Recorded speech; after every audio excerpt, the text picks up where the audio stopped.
Hey, let's start the show. It's June 28th, 2012. Welcome to This Is Only a Test, the official podcast of Tested.com.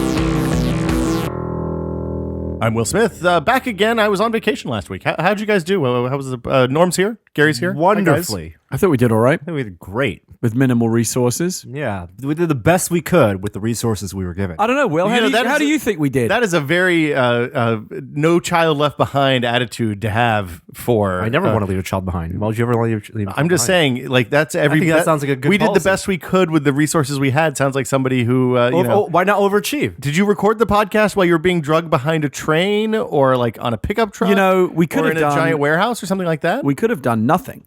I told Norm, hey, I can tell you where to get the spare key so you can come down and get into the house. And he said, no, we're good. So I would drive down to Will's house. Yeah.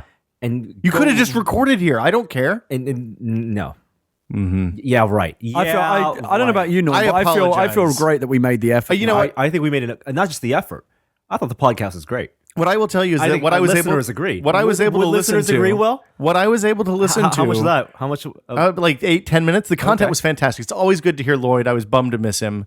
But it was great to hear Lloyd. for 8 minutes. Yeah, the first 8 minutes. I apologize, and I won't let that happen again, listeners. It's my fault. I should have. Should not have been on vacation. When Norm said, Should "Hey, not have been on vacation." No, we just won't do a podcast," I should have made him take the equipment the week before. That was my mistake.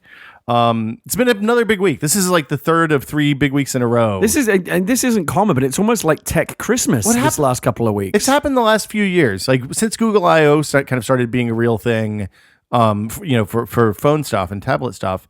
Like the middle of June has been like second only to CES week as the big tech week of the year. We said this last week. It's crazy that the way it's all lined up, like Apple, Microsoft, and now Google, literally back to back to back, week in, week out. It's crazy that this has all happened at once. I before we get into anything like substantive, I want to just talk about the Project Glass, the Google Glass. Really? You're jumping to that far ahead? I'm going straight to the thing that was the most awesome thing I've seen so far this month. And the guys... They did it again today. You know that, right? Really? They did it twice. Why There's a rerun on Google. Why did they do a rerun? So Sergey could show you exactly how they did it. They did it the exact same thing, step by step, again with Sergey on the roof. So what they did was they had one of those dirigibles that we see flying around San Francisco all the time. It is essentially like a Zeppelin. I think they're hydrogen filled, right? A blimp. Not hydrogen. No, it's not a blimp. A blimp has no what's the internal difference? structure. Not hydrogen filled. I don't know. A They blimp, don't fill them with hydrogen anymore, don't they? blimps are filled with helium. I think that Didn't the Hindenburg put paid to that? Yeah. the Hindenburg had issues that prevented there's was ways a to do blimp. hydrogen that are safe. It's Okay. not a blimp. A blimp is a balloon. It's no structure other than what's made by the inflation Okay, of the so- gas inside it. A Like the dirigible has Goodyear- like a frame. Like the Goodyear Blimp. blimp is a blimp because they inflate it and it's nothing but collapsed. It's just a balloon, basically, but a structured balloon. Oh, but a dirigible has like a skeleton, like a cage. Remember in Okay. Indiana Jones and the Last Crusade when the guy says he didn't when Indy throws the guy off the plane, says he didn't have his ticket. Yeah. That thing is a dirigible. It has a big structure inside. It makes and an there's gas explosion pockets that much inside. more awesome. Yeah, something like that. Okay. Hydrogen and frame. air mixing. All right. Is that heavier though? It's a heavier and more rigid, both. So it's like they have more structure. They can carry more and all sorts of other things. So they had dudes in wingsuits and ladies, I guess, not just dudes, people in wingsuits hovering Professional skydive. over downtown San Skydivers. Francisco. Yep. Yeah. And Unannounced. You guys get to set the stage more. This is the end of day one keynote at Google I/O, the conference going on this week. And Sergey Brin walked on stage. Kanye. Totally walked on stage in a surprise demo, surprise with quotes, to show off Project Glass. Well, I think the timing, for what it's worth, it feels like the timing was a surprise because I think they probably had him walk on when the dirigible was in the right place. Dirigible was in the right place. It's you. I don't think they had to rush the timing of it. He did a lot of stalling after he got in the right place so that they could actually fly from the dirigible onto the roof of Moscone Center using wingsuits and parachutes. all were wearing the Google Glass glasses. So the Sergey Project Glass Brin glasses. said, I'm wearing Project Glass right now. This has kind of we've been testing it in public for a while. They've been giving it to Googlers. During the Beta Breakers run, they had a Google team wearing Project Glass, so you see different perspectives. And he said, he lent some to some of his friends who happened to be in this. Those people weren't really his friends. They weren't really. They were friendly. And there were a got team paid. of skydivers in this dirigible above San Francisco. So you do see these things fly around the city sometime, and you can actually take tours in them. Yeah, Veronica and Ryan did one a few weeks ago. But you can't jump out of them Normally. And they had the whole wingsuits. They had these modern Squirrel wingsuits. suits. Squirrel suits, wingsuits, whatever you want to call them, with parachutes. And it was fairly risky because it looked like they weren't even that high up. They weren't that high up. Yeah. This is not like, 747 height. I don't know how it compares to normal. Usually you jump around 8,000 or 10,000 feet, Yeah, and this was probably 3, judging by the fall time. It seemed like they were not falling for very far. Oh, no. They definitely intentionally, so it could expedite the whole presentation, the demo. They jumped and they pulled chutes, and then they landed.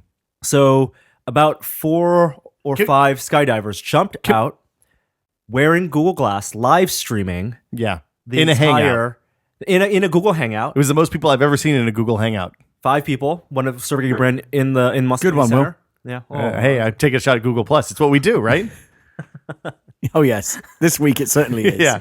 And they landed on. All of them landed successfully on Moscone. No one Center. died. No one died. No one fell into traffic. Squirrel shoots all maintain integrity. Power lines. Parachutes all deployed properly. And from there, they handed off a package to BMX bikers, Yeah. who then rode along Timely the reference, rooftop guys. of Moscone Center, did a little jump, went up a Yep. ramp, went down a ramp, little 15-foot drop, Yep. and then they they handed off the package Yeah. to people who rappelled down the side of the Moscone building. But the one guy got off at the 3rd floor. Okay. He rappelled right just down to the 3rd floor window. And then ran into the keynote hall Mm-hmm. and handed off the package to Sergey, all being streamed in real time. What was in the live. package? Another Google Glass. the dev kit model. So this is really the very definition of a stunt. Well, yeah, it's the stunt, but it was an awesome stunt. Like we've seen stunts that are really lame, like when Steve used to FaceTime Phil Schiller from across the country and it never worked right because Wi-Fi was broken in Moscone. Right. This was is much this more was elaborate rad. than Well, that. it was a stunt, Yeah. and they also demoed some of the capabilities in terms of like video recording and video streaming. But they didn't really Of this demo. Google Glass. That was the only capability they talked about yeah. with these. Like they didn't even talk about it. They didn't just talk about said- it at all. They just showed it. Right. They showed video streaming. They showed taking pictures. They showed a video that showed people streaming video and taking pictures. And that was pretty much it. That was like, and they said that developers who are at I/O this week will be able to buy a Google. Only developers. Only people who are at I/O, not even just developers. And within the people who went to I/O, Yes.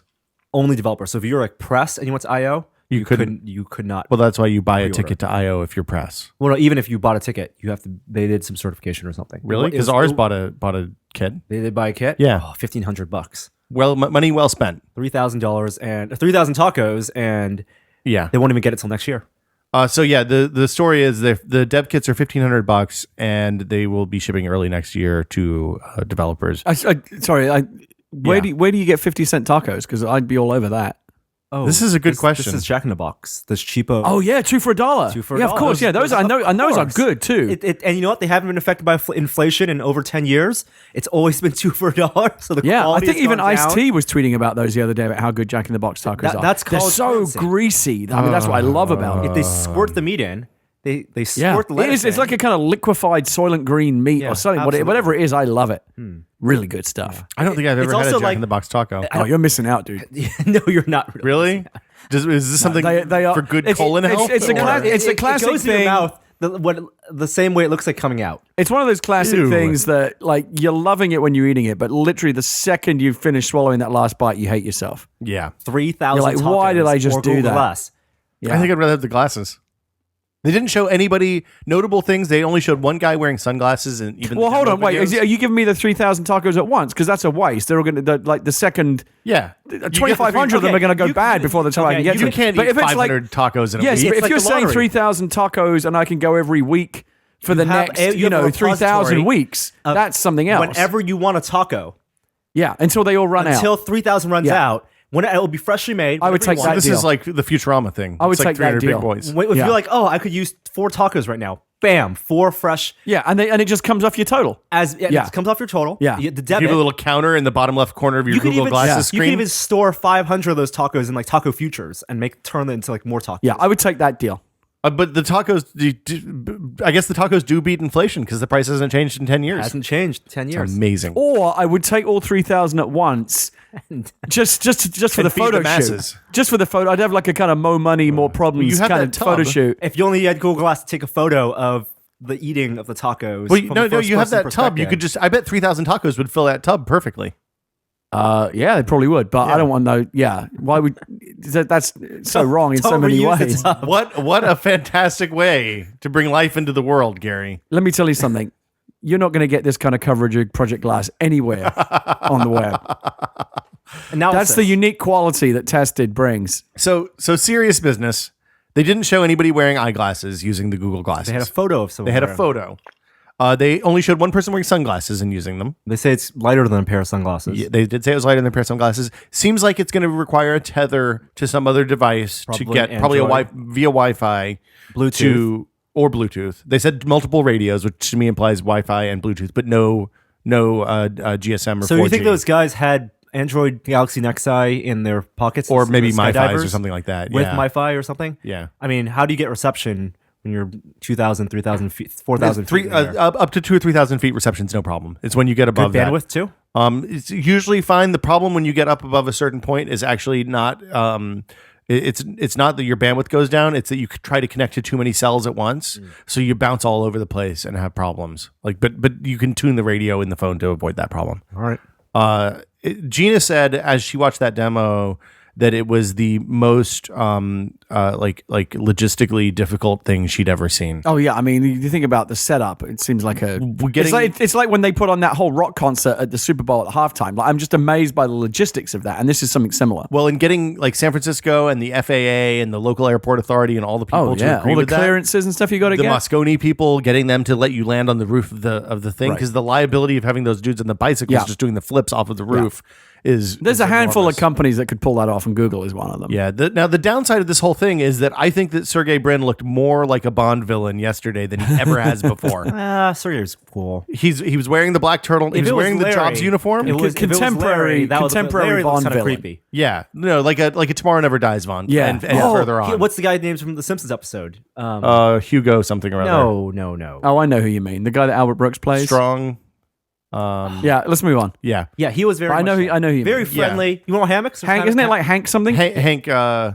Yeah. Okay. Scorpio. Hank Scorpio. Hank- Yeah, yes. very Yes, Hank he Scorpio. was very Hank Scorpio. Yeah. And with the glasses did wanna not work make for him him. look less evil. Look, I mean, I Let's be think from what I've seen, I think Project Glass is theoretically super, super interesting, exciting. The sky's the limit, theoretically. Yeah. But we just don't know yet, right? Well, I mean, it's very, very early. Well, their promise is that it is photos anywhere from a unique perspective. You don't have to take out the camera. There's got to be more promise than that for $1,500 because the camera's not that good. Correct, and the camera we presume will get better. Maybe Yeah, of course. maybe after the dev kit comes out when it actually hits consumers in 2014 or whatever.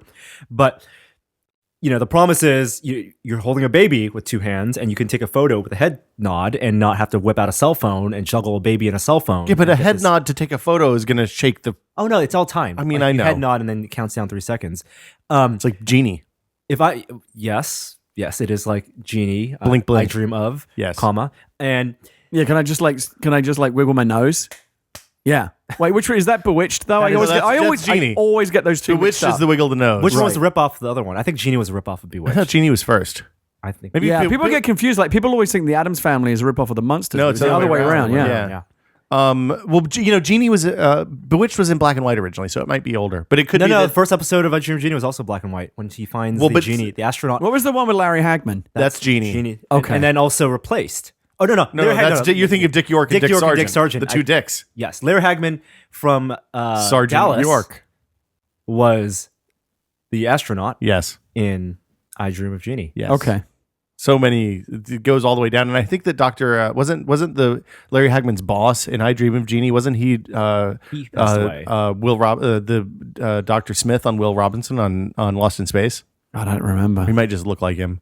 Anyway, I back love to that the show. Project Glass stuff. So they didn't talk about any. I think that this is there's a lot to be. Oh, I didn't finish my thought. So the promise is that you get to take your photos, unique perspectives. Great. Don't care. And they push this idea that the best camera is the one you have with you always. Blah blah blah. We've heard that, but I think we've all moved to this idea, especially the three of us.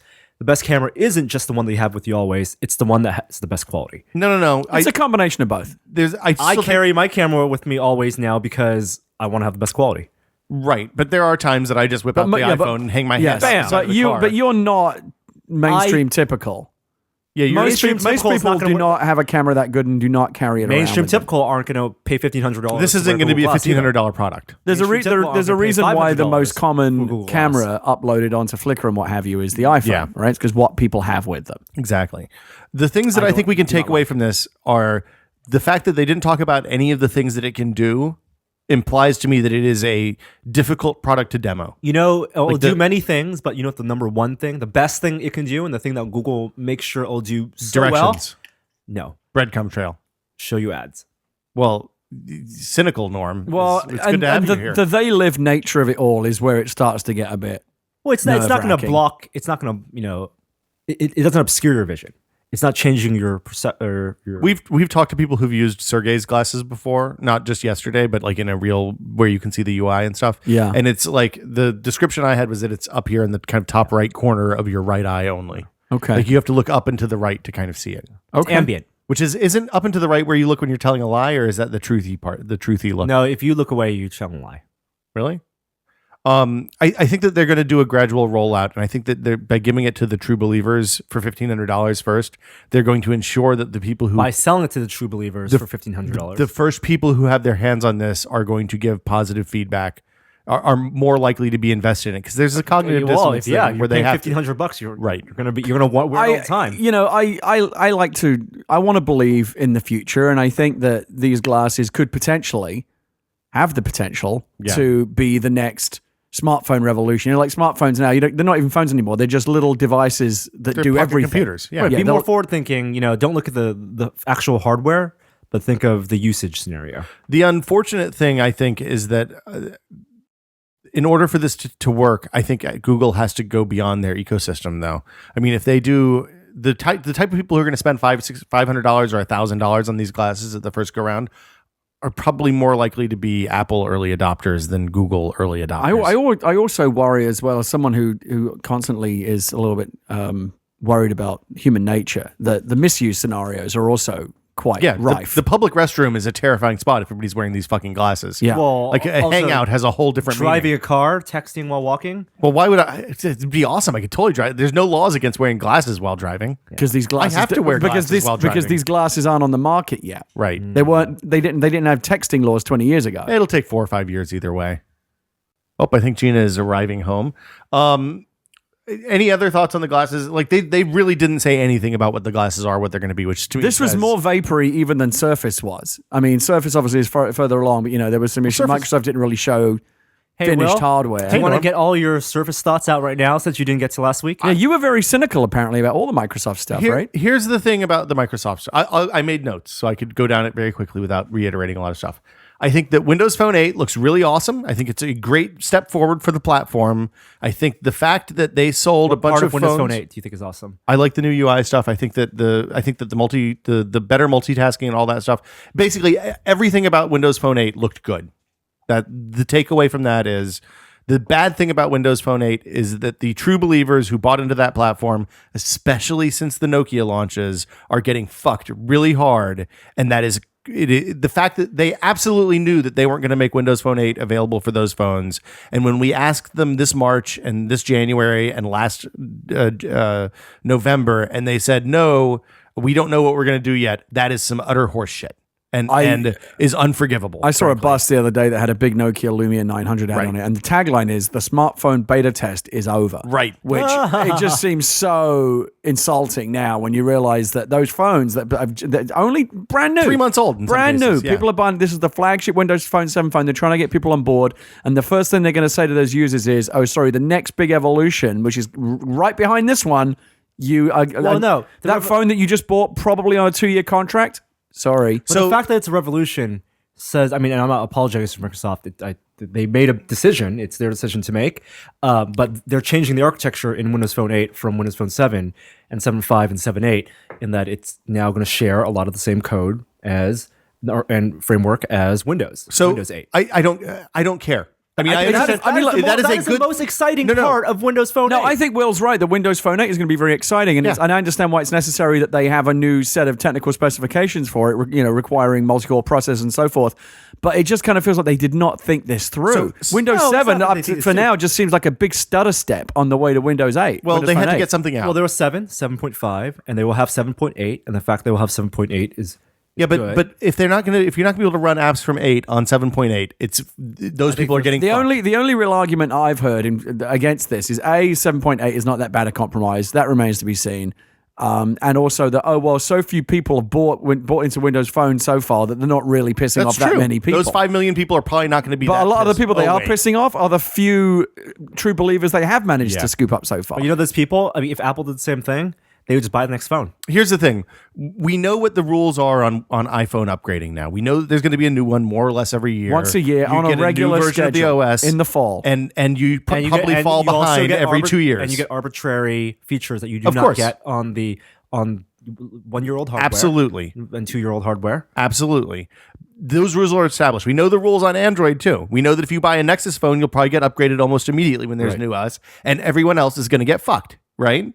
95%. With Windows Phone, they wouldn't confirm what their plan was. The hunch was, my assumption was always that it was going to be that there will be big jumps between generations and that the platform will stay the same. Would you rather in that have, generation? Okay, so now you just know don't buy Windows phones after the start of the generation. So your problem is that Microsoft was not transparent. Yeah. And you one mistake, or not one mistake, but one poor decision, and that you're off the platform. No, I'm not off the platform. I'm just saying, had they said when they launched the Lumia, we're making this $99 or free in most cases on contract, because we're going to fuck you in 6 months, that's okay. Those people know what they're getting into. I'm not Microsoft's PR or marketing, but I'm pissed off at you, Norm. I don't think that. Fuck you. I don't think that would have sold many Lumia phones. Yeah, it would, because the people who are buying phones that are free on contract don't give a fuck.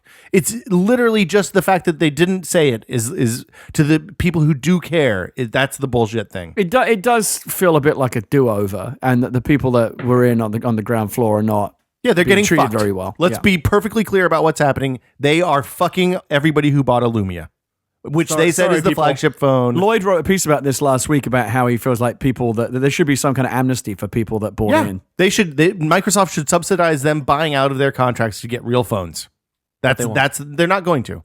But they spent $2 billion or something ridiculous marketing the Nokia 800 and 900 worldwide, and they did not spend $2 billion. They did not spend $2 billion, but they said they were going to spend $2 billion marketing in Windows spite of all phones when this. they announced the Lumia 800. In spite of all this, I still hope that Windows Phone 8 is successful. Yeah, I'm glad they did the tech leap, and I'm glad that it is not 7.8 for all next generation Windows phones. So the takeaway is, if you're going to buy a Windows phone, buy it at the very beginning of the generation, not at the end of the generation. Because what's going to happen is those phones will be expensive when Windows Phone 8 comes out, and then by the time that software is almost done and ready to be replaced, they'll be $99 or free again. If you think about Windows Phone as a platform and how long it's been around, and from 7.5 to now 8, in basically 2.5 years, it is astounding compared to Android. Yeah, but the problem is Windows Phone is already a fairly mature platform, but if you look at it in real terms, it was only really the arrival of the Lumia phones that felt like now Windows Phone 7 has arrived. And as soon as it arrives, it's obsolete. No.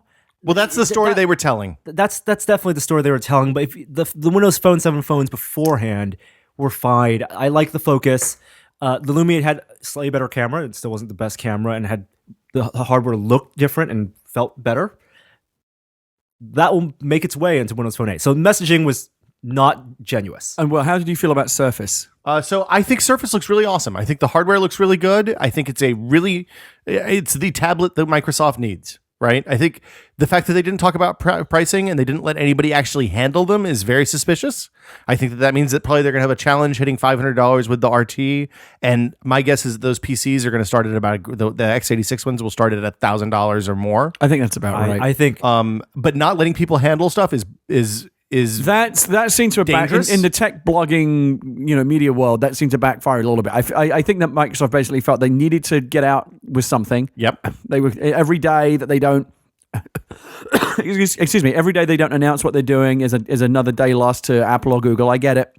But as a result, the trade-off was they had to show hardware that was not ready to really be handled. So- I mean, we saw the hardware fail right on stage, and then there was this weird kind of situation where it was hands-on, but it was Microsoft. It was Microsoft hands-on. Press weren't allowed to really handle the thing. Well, so there's legitimate reasons to have people not able to touch the hardware. I mean, now just to be clear, the last hardware launch I remember that was like this, where they had live hardware ostensibly working on stage, was with CES 2011 when they launched the Honeycomb tablets, which were all running just video loops of software on Zoom. on the Zoom.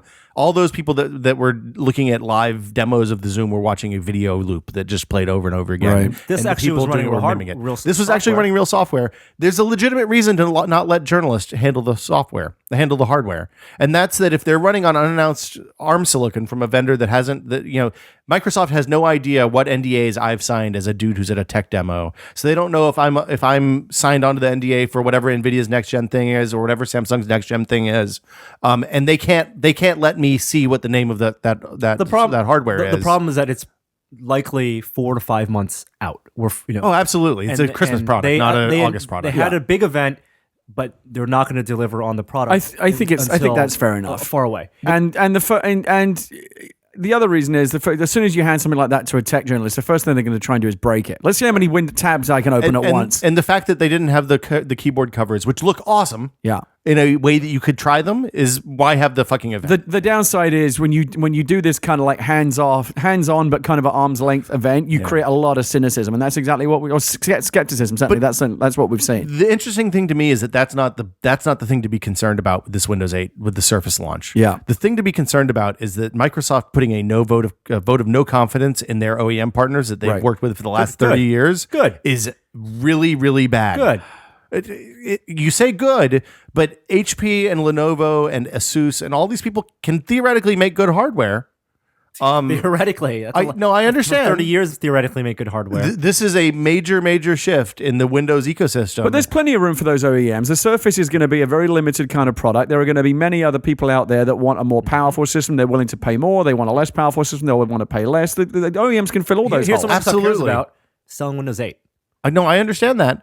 The fact that they're doing their own hardware now is a dramatic. Think about what happened with the Android ecosystem. That's not been a positive move that they had to start doing Nexus phones. The thing is, first of all, I just want to go back and just make one other point about that event. At the end of the day, it doesn't matter. What will matter is this hardware is going to come out at the end of the year, and it's either going to deliver or it won't. And Right. that will be the story. No one's going to remember what this prototype hardware looked like 6 months ago. Yes. And big difference between Nexus phones, Nexus products, and aside from the Nexus Q, which we'll talk about, and the Surface, Google doesn't make its own Nexus products. It just brands it. No, I know. It's different. But partners. I feel very strongly that I think Windows 8 is very cool. And Microsoft's been trying really hard to get that message out there, but it didn't really break through until they coupled it with this flagship hardware element. That's what now, for me, the promise of Windows 8, I started That's to a get it marketing when issue, not a. I mean, but marketing, that's a huge marketing is the marketing whole statement. ballgame on this. Windows this 8 is sort of still thing. far enough out that you shouldn't be getting it if you're a normal dude right now. And I think, by the way, this might sound kind of business evil, but I think Microsoft can afford to piss off their OEMs a little bit. Like, where are these OEMs going to go? They can't go make Apple hardware. What are they going to do? Go make fucking Chromebooks? Of course not. They're going to stick with. Well, Windows 8. that's the question is, what are HP and Lenovo and Asus going to do? They're going to grumble and if They have shown anything, a complete inability to do that so far. Well, then that's the you real look. problem. Yes. Then that Intel gave them inability the MacBook Air gives them a map of hey, here's the laptop that people want to fucking buy. Go make this, Right. and they fuck it up over and then over when we again. talked to Microsoft, a month ago, they said they recognize that they need to have more standards. For laptops, include better trackpads. Right, the on trackpad laptops. thing, and then the Include trackpad that they better handed us track was screens. shit in those laptops. I get it. Drivers weren't there. I think it's frustrating sometimes for Microsoft if, not to say there aren't good Windows laptops out there, they clearly are, but there are a lot of shitty ones as well. And it must be frustrating if you create a beautiful operating system like Windows 8, theoretically, which is really great. Even Windows but then 7, it really becomes nice but then OS. it becomes at the mercy of and is judged by the failings of the hardware that other manufacturers outside of your control put it on. That would piss me off. So I'm like, I want to be able to create a product that from soup to nuts, software to hardware, we can say this is what Windows 8 that's is the all reality about. of computing and consumer electronics today. The whole package. Yeah. Like we expect the whole package. Right. Well, I think that there's going to be repercussions for Microsoft doing their own hardware that we And don't you know what? They're really going to price it anticipate yet. aggressly. I don't. I They, think if they undercut their I think OEM they're partners, absolutely gonna undercut. bad things are Absolutely. going to happen. Pro. I think it's going to be under $1,000. But what bad things are going to happen? How does this buy? What can OEMs do that will make Microsoft suffer? Well, so far out of Microsoft's business. never had any OEMs able to do anything, right? I'm going to kill myself. It's harder for them to get OEMs to buy into stuff that they don't want to do already, like not load their machines with spyware and garbage. I don't know what the repercussions are. I'm just saying it is a major shift in what is the majority of the PC ecosystem right now. It's almost a little bit shaping up to be like the Android phone experience, right? Which is like if you want the pure experience that doesn't have any of that shit layered on top of it, you've got to get the first party product. And especially if Microsoft is willing to eat costs on that and have less margin in order to gain market share. That's a dramatic change. And by the way, that is to me as a consumer, that would be a major pro for getting the Surface, which is you're going to get the clean system and none of this bullshit that gets laid, all this bloatware that gets put on top. They have for Windows 8, they're going to have a label that is basically no bloatware, no bullshit. Great, I love that. Yeah, and good trackpad. So I don't think they said what they're going to call it yet, but basically it's a certification program. Which pros and cons of Microsoft certification programs are a whole other topic for a podcast. That all comes down to enforcement. So yeah, I think the hardware looks really nice. I think the keyboard looks interesting. I'm skeptical when no one gets to use that stuff. I think we're all skeptical about the lap usage. Right. I don't think you can use a tablet in the lap. The kickstand is not a good enough. Well, the weight distribution is just completely off. It's going to be all tipsy and it doesn't. The weight is heavy on the screen. Yeah. Because that's where the hardware is, and no weight on the keyboard. No firmness.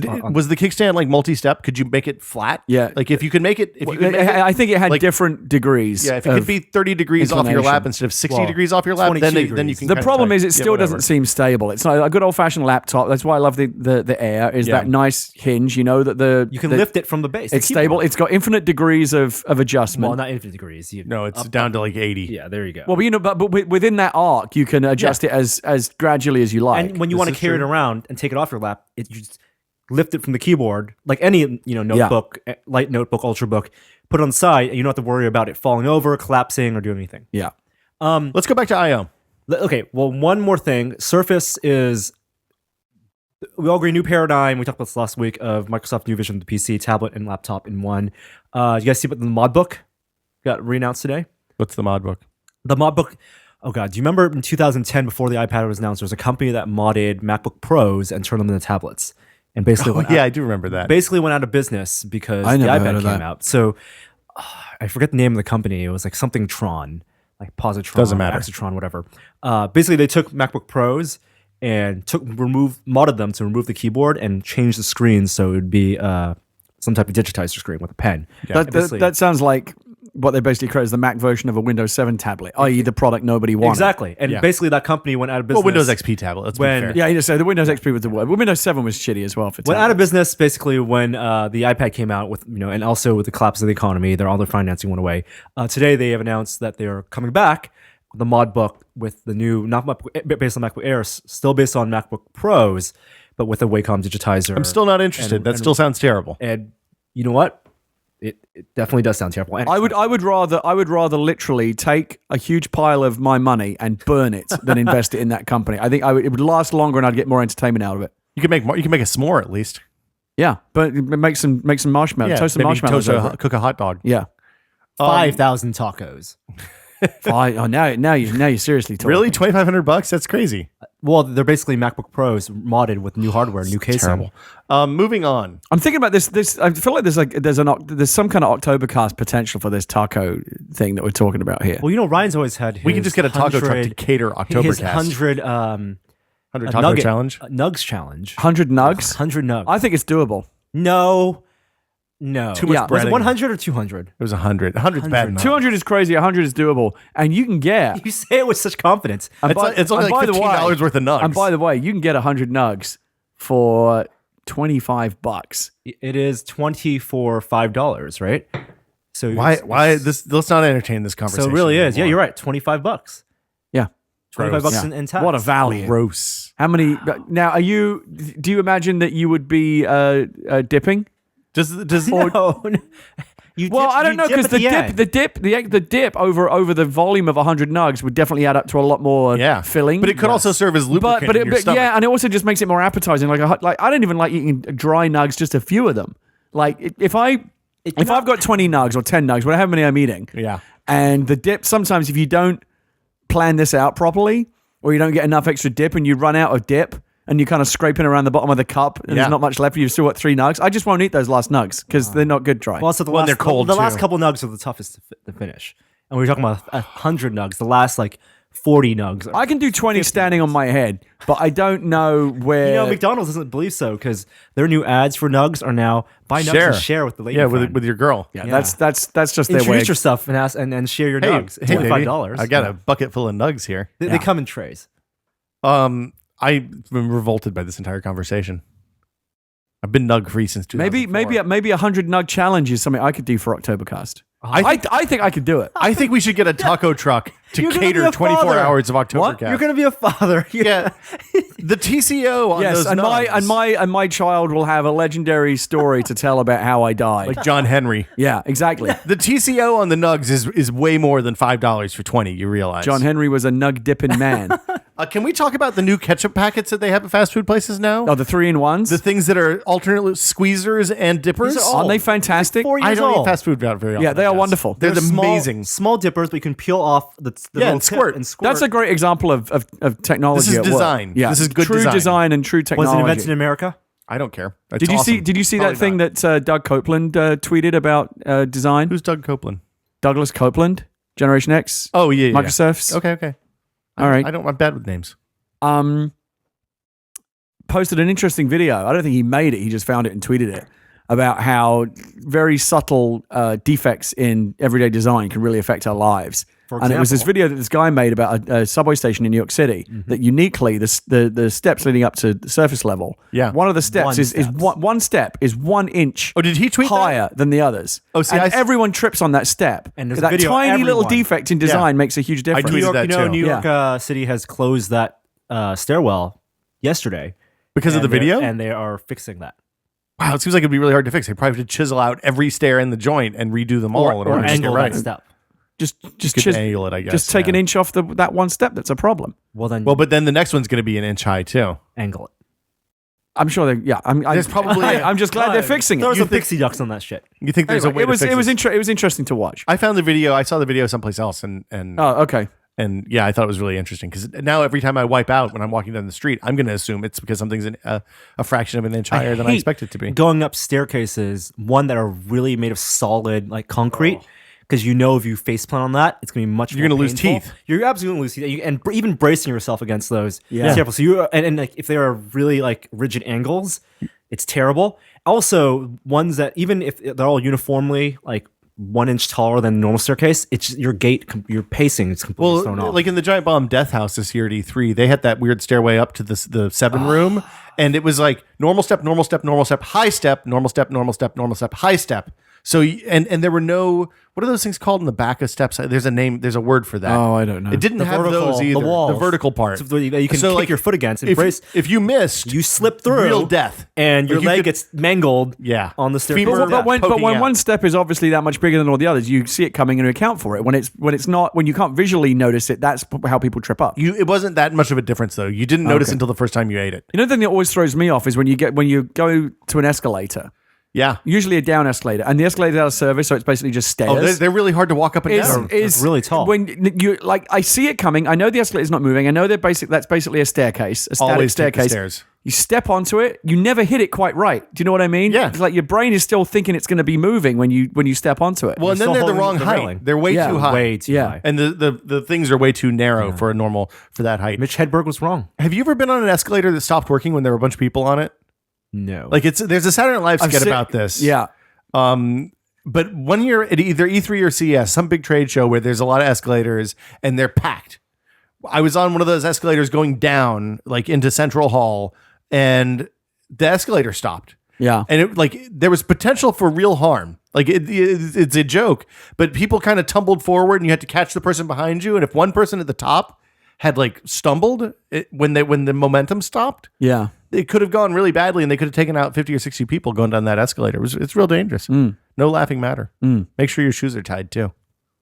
Escalators still freak me out. I They're still scary. have that fear of like getting a shoelace caught in the gears. When I was a kid, I saw a lady get her legs sucked into the escalator at Park Spelk. It was horrible. Horrible. Don't like that. No, it wasn't good. It was like a YouTube video. Let's talk about Jelly Bean. Back to I.O.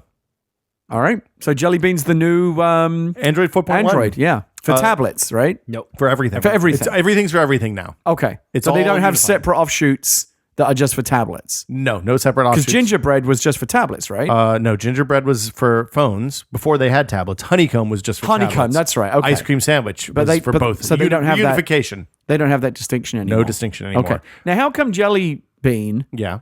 is 4.1, not just 4.0? Because it's an this is incremental. brand new, but it's already at 0.1. It's an incremental. Well, ice cream sandwich was 4. Oh, Chloe, shut I up. see. I see what you mean. Why is she Okay. barking? Why is she barking? Chloe, why are you barking? She's a dog. Hey, Chloe, come here. Come here. Oh, the UPS truck's here. She hates the UPS truck. Is the dog's mortal nemesis. Oh, okay. It's amazing because, like, when I'm here working at night and Gina's in the living room You say watching Chloe TV, hates brown trucks? She doesn't like brown trucks at all. When she's still barking at the UPS guy, she can tell from the living room. She can hear the UPS trucks have that kind of rumble. Like there's always one cylinder that's not firing right in a UPS truck. It's very distinctive. And when it drives by, I used to think she was just barking because she was an a-hole, and it turns out she's barking, because of the UPS truck. All right. Still barking. So Jelly Bean Jelly Bean. is It's the new first Android. update to 4.0, which was ice cream sandwich. Right. And it's an incremental upgrade. UI is staying more or less the same. They're doing things like changing widgets to be a little bit smarter so that they'll resize dynamically based on how much space you have Right. on the home screen, things like Right. that. They're making the notifications more interactive, so you can reply to tweets and texts and stuff like that from within that notification pane, which is kind of interesting. The big thing I think is the context aware. That the OS is more context aware. I think the big thing for most users is going to be that it's theoretically smoother. Well, we've heard that now for every release of They Android made a since Froyo. Big deal. Not on stage. On Froyo, yeah, every time we're making it faster and more responsive. Froyo, gingerbread, honeycomb, ice cream sandwich. Every time, it's always faster and more responsive. And with 4, it actually was. I mean, ice cream sandwich. You haven't used ice cream sandwich that much. yeah, HTC One X is great. Yeah, it's like a marked improvement in Android smoothness. All the hitching and the micro stutters and all that stuff weren't gone, but for the most part, you didn't notice them anymore. Now, are there any Android phones out there right now other than the Nexus that will be getting Jelly Bean right away? Nexus S, Galaxy Nexus, and Motorola Zoom. But One. only the 4G zoom. They were all 4G. No. The Wi-Fi zoom doesn't get it. So, like the Galaxy, so the new Galaxy S3, which is the super hot new Android phone that everyone's Nope. excited about, that won't be Well, getting it. to be determined. Okay. That will come when Samsung gets their shit together, which probably means like 2 years from now at the current pace of deployment. Right. Yeah. They didn't talk about the fragmentation stuff much at all. There's a what is it called? Platform development kit or something that goes out to the OEMs to supposedly make it easier for them to port stuff over. But who knows? That's another thing we've heard about for the last 2 releases of Android as room for improvement. But the big story at I/O was not Jelly Bean; it was this new tablet, which Jelly Bean will be on. There's a kind of flow to the podcast here, Gary. Is there? I think so. I haven't noticed any kind of Theoretically, discipline to this podcast in the past. well, Is this a new feature that we're paying adding? attention. Okay. Now it's today. Yeah, well, it's something new we're Day introducing release. today. I think that's it. Keyboard enhancements. Oh, this is the other thing. So they're looking at what you type as you type it, and instead of just suggesting the word that you're typing right now, they're going to suggest a head. So if Offline dictation. I don't. Who cares? I mean, I think a lot of people that's care. a good thing. What do you mean suggest ahead? Like they're going to complete So my if you entire s- sentence? if you always tell Leah when you leave the office, not that you leave the office or text Leah when you do, Yeah. but if you always send a text to Leah at 5:00 in the afternoon and say, "Hey, I'm on my way home. Do you need me to pick anything up?" Okay. If you open a text, make it to that person at 5:00, it'll say, and you start with "I'm." It may just finish the whole sentence for you. And there's an Alright. option to click and it'll Yeah. finish. I can see that Yeah, being like- useful. Predictive words. A lot of the stuff that they talked about was about picking up patterns in your behavior and predicting what information you're going to want before you want it. For example, if you always leave for work between 7 and 7:15, they'll send you a traffic report at 6:55 for your route to work. I like that. Stuff like that. Yeah, that's good. That kind of stuff is good and interesting and valuable, I think. And importantly, it's a differentiator from iOS, which usually relies on you to be the motivator for that kind of stuff. Okay. You have to go out and seek that information rather than just getting it pushed to you. Okay. But the Nexus 7 is the big announcement. Right. I wonder how much money the first thing I thought was how much money did they have to pay Philip K. Dick's estate to be able to call this the Nexus I was all 7? set to correct you on that, and then I just briefly went online and realized that you're right. The Nexus designation does go back to the original Dick book. It wasn't Well, just in the movie. they had to pay for the first For Nexus. the Nexus anyway. 1, there was a lawsuit. Yeah. Oh, okay. It's just like Droid pays Lucas. Right. Yeah. Nexus. Now, in the book, it is Nexus. What is the Nexus designation in the book? Nexus 6. I thought it was the Nexus 6. It's the same Yeah. thing, the Nexus 6. So the 7, they haven't done a 6 yet. I don't think they're going to do a 6-inch tablet, and I hope to God they don't do a 6-inch phone. because when the Nexus 1 came out, we always anticipated the iterative.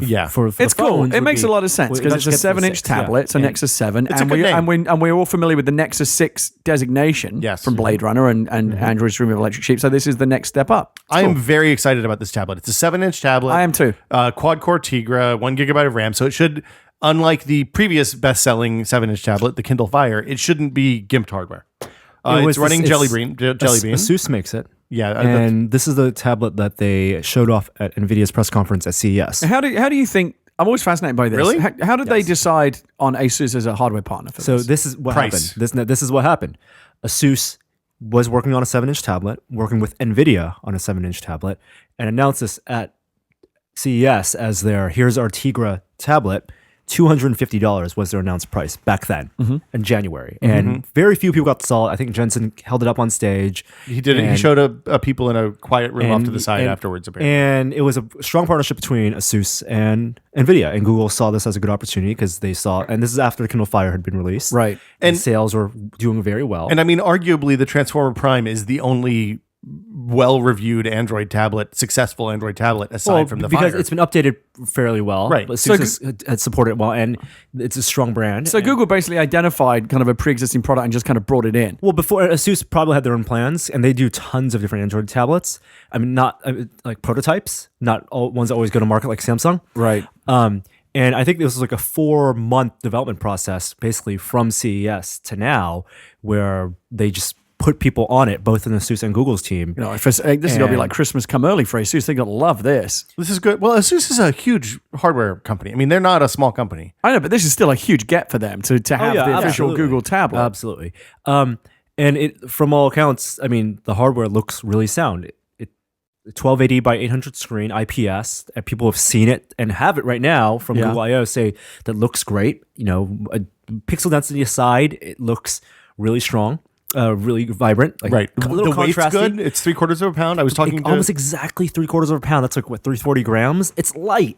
This Yeah. is what Will wants. This is the Will tablet. I was talking to a couple of Google employees yesterday afternoon about it, and they've had it internally for a while now. Right. And they're saying that it feels like a paperback book in your hand, which for a person who reads on the tablet, that is perfect. Yeah. Runs Jelly Bean. I am a big believer in this. I think this is going to be terrific. As you know, I was a big fan of the Kindle Fire prior to release. And obviously, the first generation Fire didn't really live up to the expectations. Heavily forked version of Android, not great performance, a lot of problems. Kind of stinky. But the potential was, and I think still is there. I think the next Fire will be a big step forward. But until then, this now is, we said it all along, we're waiting for that true tablet, opportunity that isn't an iPad for people. Right. And this, I think, is going to be that Well, first real one. It's a bedside tablet. The interesting Yeah. thing about this is Couch that tablet. it is not. It is clearly this is not an iPad competitor. This is not something they're not. 10-inch, 10 by 16 by 9 tablets are dopey. It's a dumb size. Can we all agree that now? What 10.6-inch tablets at Surface? 16 by 9, 10-inch tablets. I don't like think it. are Tablets, too like the big. Surface. Surface. I put Surface more in the laptop category. Well, no, frankly. Surface RT I is think 100% Surface tablet. RT is. I think 10-inch, 16 by 9 tablets Look, are a weird size. as much as we all like the iPad, well, I disagree with you slightly on the weight issue, but I do agree. It's not just something you can just easily just pick up and toss around because you it's can kind of heavy and read delicate. upside down, or you can use upside down. Right. But you know, the promise of like the Star Trek pad, something that basically has kind of the weight and the form factor of like the Kindle, but has all the full rich multimedia content, that's where we want to get We to. all And this want, is a big step we towards want the that. Kindle, not the Kindle Fire, the Kindle. Yes, we want that but- light. Yeah. We're we want slowly getting yes, we there. want that, but with like iPad functionality. And we will get there. And when you say iPad functionality, you really mean just rich media. Rich media, yeah. So video, Amazon Instant. Yeah. So Yeah, Netflix. high definition display, web browsing, music, video, TV, games, all that stuff, but in something that's as light and as portable and throw aroundable as a Kindle. The interesting thing to me is that this is a very clear Kindle Fire competitor, not an iPad competitor. Absolutely. It is. and Kindle Fire, while a massive success for Android, is a massive failure for Google because none of their ecosystem ties into that device. And you know what? Even Apple would say that this is not their competitor because they have no stated. People say that they have a 7-inch tablet in the works. And they probably have a prototype. I'm sure. But their stance right now is people who can't afford an iPad will buy the last generation version. The price conscious customers will buy the iPad 2 at $100 off or $150 off refurb. Yeah. And they're plenty happy with that. But they want to own that 10-inch, 9.6 to 9.7-inch large tablet. I think Amazon had a huge opportunity with the Fire, which they kind of squandered with the first gen. Again, I think their second gen will be much better, but they're also going to have a much harder time of it because it's now going to be going up against this very, very viable competitor. And if this is as good in practice as it looks on paper, then it is like there's no reason to buy a Kindle Fire at the same price because you can get all of the same stuff from the you can do Kindle all the same stuff. ecosystem. Yeah. For I mean you can add that from the I mean, App that's the Store. thing, No as micro much as- SD slot on I the don't. 7. That's fine. That's the thing. As much as the Fire seems kind of cool, all it Fire doesn't have one either. really is I'm saying, is well, an the Fire- Amazon content consuming device. Yes, it is. And Google is making this, or trying to make this, a Google Play consuming device. So that's why they're throwing in. But it will still have a Kindle app and all the other things That's that the you want it thing. to have. This is true. But they want you to buy media, rent movies, buy stuff from the Google Play Store. Of course. And that's why they're giving you that $25 credit. And that's why they're throwing in books and movies. And Transformers: Dark Side of the Moon. And for people that want to do this, I don't think this is a mainstream concern, but this obviously is one of the big reasons why a lot of people prefer Android is, because it's true Android, not just some custom lockdown Amazon version. Fully hackable, fully customizable. People will be able to do whatever they want. We don't with know this that thing. it'll be rootable, but I mean, previous Nexus devices have all been easily People will rooted. figure out a way to do it. The other thing that's interesting is there's Wi-Fi only. There's not a cell version, which was the bane of the first generation of Android tablets. I mean, the fact that you could only get a Zoom at launch on contract with Verizon was Now, ridiculous. why are they not offering that? Why not Size, offer an LTE Price at version? that price, battery. What's that? Battery. Maybe. yeah, It's an 8-hour battery is the one thing that's a little worrisome. I mean, I found that the battery on the iPad 3 is a little short. I don't know what your all's reaction is. I think if you're gonna market a Wi-Fi only tablet, your operating system needs to support lots of offline reading It will, consumption obviously. type features. Yeah. The interesting thing to me is 8 gig for the $200 version. What was the 16 gig version? $250. $250 increase. only So that on the seems Play fair. Store. Shipping and tax makes it on two. I think you want to have that 8 gig version to so that you can come in under 199 and say that that's the price. It's very attractive. Well, no, it's not. But 8 gig is really. Well, if you're You gotta- reading you gotta- books, you gotta 8 gigs pay- is plenty. you gotta If pay you're for watching tax. video, But if not you're so just much. watching 8 gigs, then get a $79 Kindle. If you're just reading books. Well, reading books and browsing the web. The other thing worth noting is Chrome is the default browser on this. That's great. Yeah, so You see that Chrome's coming to iOS as well. You see that? I saw that. It's out right now. Happened this morning. I'm using it right now on my phone. Oh, how do you like it? It's you know what we'll talk about it when we get Snap there. review in a few minutes. All right, fuck Snap reviews. Nexus Q. This was so while Nexus 7 was really exciting and a massive success. Yeah. Nexus Q. Well, massive success in that people are excited about it. And I'm excited. you know about they're it. making no money off this basically. I'm fine with that. Both ASUS and Google basically making no money off this. Yeah, but you got you've got to do it to get into that Razor-thin market. You got margins. and Google's a company that can afford to throw some money at an issue, and this is what they need to do to carve out a piece of this market. If you had asked me 2 weeks ago if I would be excited about a Google tablet today, I would have told you probably not. This is the product I've been waiting for you a long excited about time. this? I'm excited. I thought the Fire. I'm going to fight you for review. Are you? Well, I already bought one and it's coming to my house, so we'll see. I thought the Fire was going to be this product. So far, it hasn't been. I can actually see myself buying a Nexus. In addition, tablet for and having $200 it in addition to just as a secondary little couch device To leave on the nice yeah, end. to leave around. I thought the Fire you was have a going MacBook to. Air. You have an iPad. Do you need this? I have a Kindle. You have a Kindle. Gary doesn't need Do you anything. need this? Do any of us need this? I like technology. It's not about need. But I think this. I look. This is a terrific product. I think potentially, if it lives up to everything it's supposed to do, a lot of people want to get into tablet computing. They can't or won't afford an iPad. They won't spend all the money for an iPad. But this is a great. $199 is a really accessible price. It's much more fully featured than a Fire is right now. Yep. I think this is really great. I have a lot of friends who, for one reason or another, philosophically, the engineers, whatever, they don't use Apple products. They love Android devices, and many of them bought Kindle Fires, and now they are going Craigslist and trying to offload their Kindle Fires. Yeah, of course. That secondary market for Kindle Fires is going to heat up, and especially since it's pretty good. Shipping in less than a month, middle of July. I stepped away from the mic to crunch my ice. I was trying to be considerate. Less than a month. Amazon now, I mean, I really hope they already realize that they seriously need to step up their game with the Fire 2, because this now has forced them to do that. The Fire 2 is going to look like a joke if it's not competitive with this tablet. If you look at the history of Kindle, the Fire was the first crappy product they released.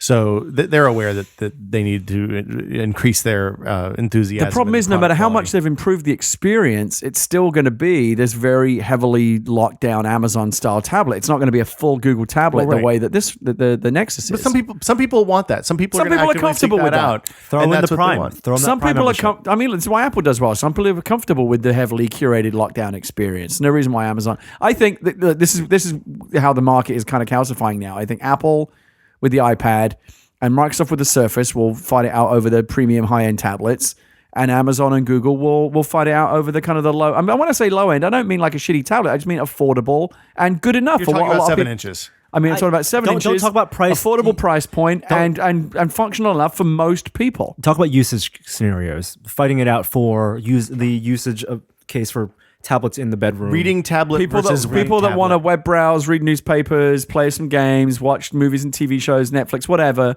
That's more than enough for most people. I think this 7-inch tablet is going to surprise you. If it can run Chrome the way the One X runs Chrome with a bigger screen, it is a very exciting device.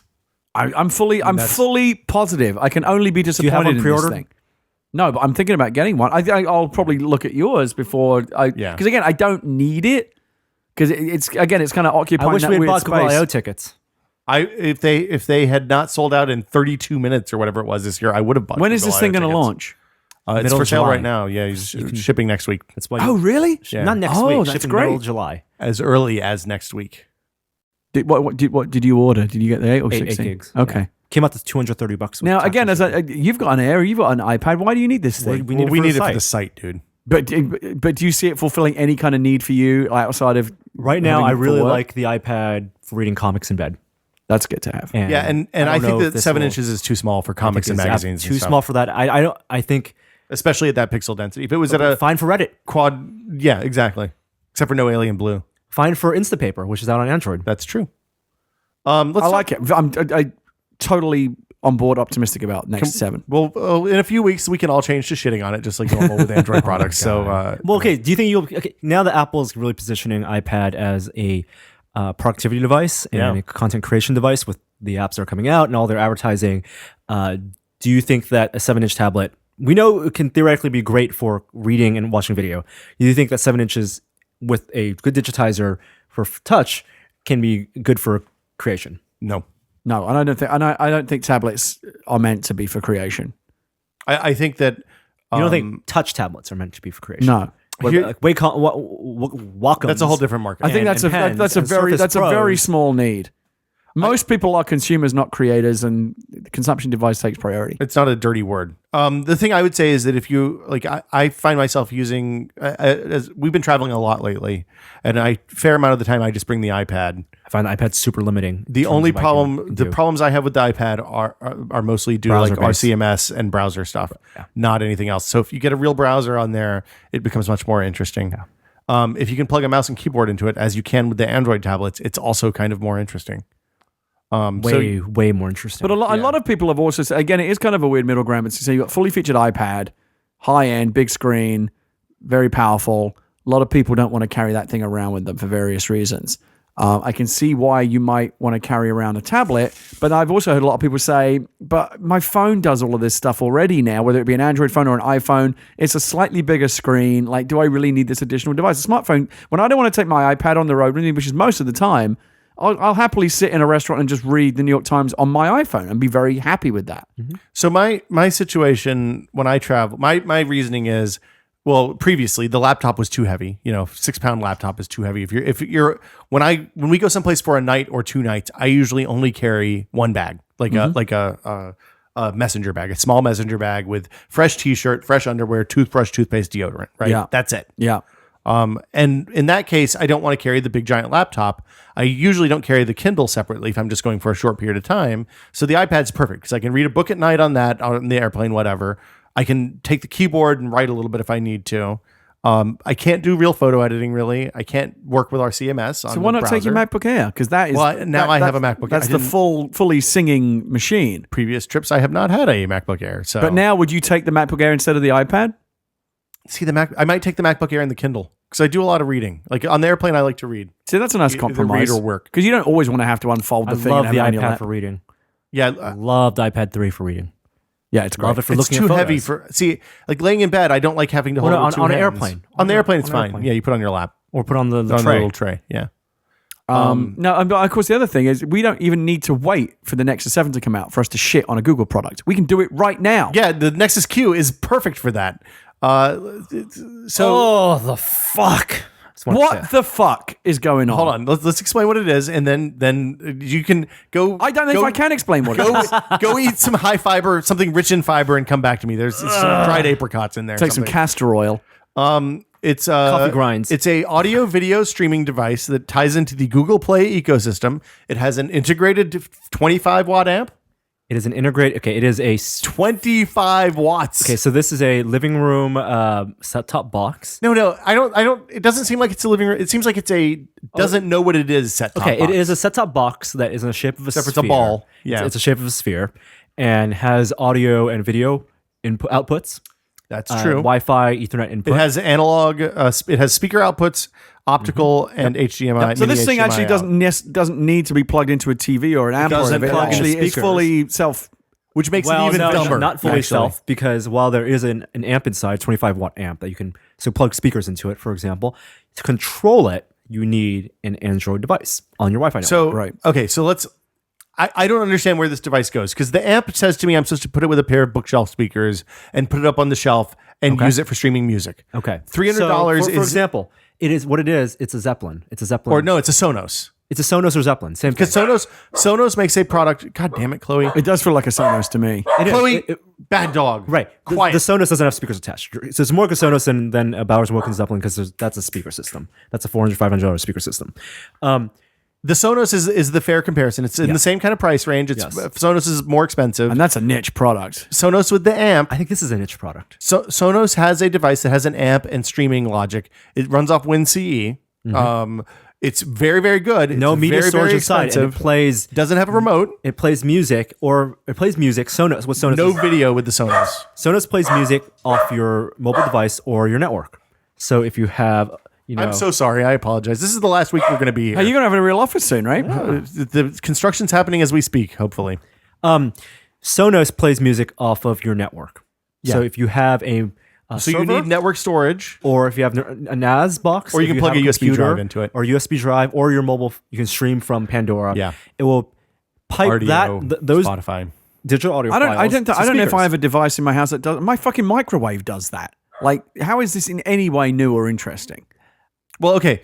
So let's before we get to that point, this all ties into Google Play, and the thing that the use case that they gave and that they apparently demoed to press afterwards at Google I/O was that you would be able to plug into this thing and plug in like when you like when you wirelessly say you're connect having to a it. party.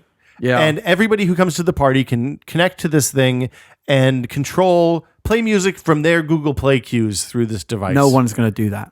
I'm going to go ahead and tell you right up front. You could do this with iTunes DJ, kind of. There's a couple of apps that you can do it with. One is called, I wrote it down so I'd remember, and it's not there anymore. Anthem app. ANTHM. This is one of those features that looks great on paper and is utterly useless in the real world. Nobody ever. At every party we ever had at Whiskey, I had iTunes DJ set up and told everyone that worked there that they could do that. They all had iPhones. Not once did anyone ever log into iTunes DJ and do it. It's not going to happen. Yeah. No one wants to be the YouTube DJ as much as I think that is a viable career. It is not a viable career. No. The YouTube DJ. Imagine If being YouTube on welfare makes it a DJ. viable career, then yes, it is a viable career. And of course, the problem with all these ecosystem type boxes is they all live in this fantasy universe where all your friends have the same phone and the same eco. Right. That's not how it works. I've got an iPhone. My friend Chris has Windows Phone. I have friends that have Android phones. Like, it doesn't. We don't. This fantasy world where all my friends are all a part of the same ecosystem. It's nonsense. you should really add my friend Chris, who works at Microsoft. Yeah. Has a Windows true. phone. That's why he has a Windows phone. It's stuff has to cross boundaries. That's why this Anthem app thing. So we were talking about this on Twitter last night, and the people who make this app said basically, look, we plug into the entire RDO. If you're an RDO subscriber, you can use Anthem, and I think they're adding Spotify soon. That's cool. Basically, And that's yeah. So and you don't have to buy the stuff. So, With yeah. this Google Play, you have to buy the music and buy the video to pipe it to the queue. And the way this works is you set up like an iPad with the app running, and then I think you just provide everybody else who comes to the party, you say, hey, download this app and go here, and they can control it from there. I still don't think anybody's going to ever do that in the real world, because if you're at a party, you're more interested in talking to people and trying to meet girls than showing how cool your music selection is. You don't want to be the dark kid in the corner controlling the music. Oh, There's a Seinfeld episode about this. This is an awesome mix. Who is it? Oh, it's that guy in the You corner keep over people there. from tapping on the glass. You're not the DJ. Keep people from tapping on the fish tank glass. That's the problem with this thing. Also, it's $300, and the Right, Apple so TV is which that's- does all the same stuff That's with a the much real bigger problem. ecosystem. Now, is presumably, this thing $99. also you can plug it into the TV and watch Netflix and Google videos Presumably. and Nope. Amazon. Just Wait, Netflix. Nope.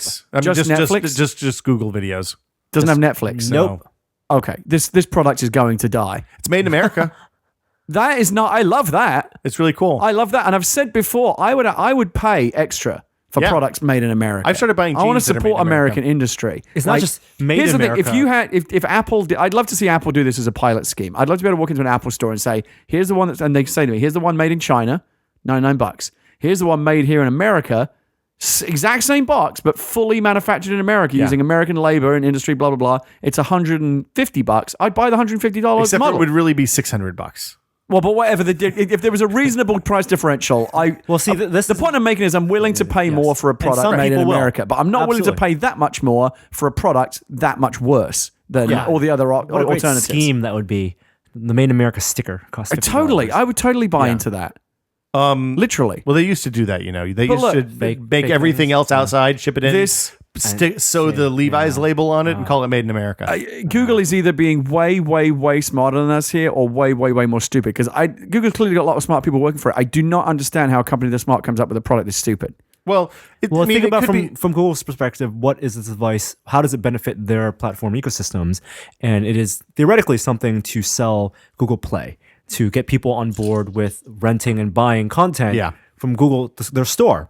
And if the gateway to making that experience more fun is $300, then What a bargain. and it doesn't do and it takes an extra HDMI slot from your receiver Yep. and it takes up your speakers and more space and it's a weird shape. No matter how cool it looks, that's $300. Well, and here's Does not make Google Play that any more attractive. part of the reason it's $300 is because it has the amp installed. A 25-watt amp, unless you're talking about very small bookshelf speakers, is nowhere near enough. Those early Sonos boxes shipped with a 50-watt, really amazing Burr Brown amp or Burr something an amp. It was a really nice sounding amp when you paired it with small speakers, but it was soft. You couldn't make it loud. Like if you were at a party, you wouldn't be able to hear the music coming out of the speakers. And that added $150 or $200 to the cost of that box. So if they take $100 off of the cost of the Google Play, it's still $100 more than it should be. Google Q.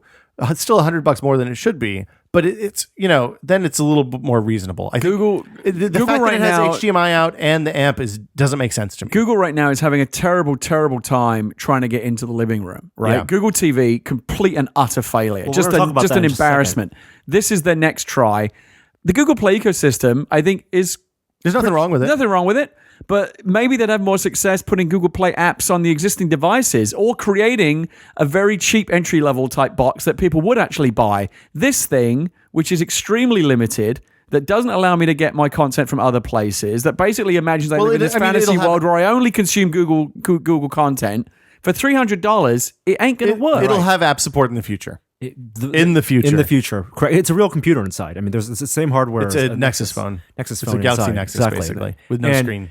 Right. For $100 more than the Galaxy. Get access Nexus to 7. Google Play on your existing set-top boxes on Xbox. Why Well, are they because not Xbox doing wants to that? sell Why not you pursuing their that? own content? Right. I can't imagine why Microsoft wouldn't want to put Google's Roku. app. Yeah, Roku. They should have a Roku app. Right now, here's the problem. Right now, you've got to be on all the screens, and the living room screen is still a crucial one. Yes, with Google Play, you can watch that content on your computer. You can watch it on your Android phone, Yeah. but you've got to be able to watch it on your TV as well. There isn't currently a way to do it, right? How do you do it? Google Play? Yeah.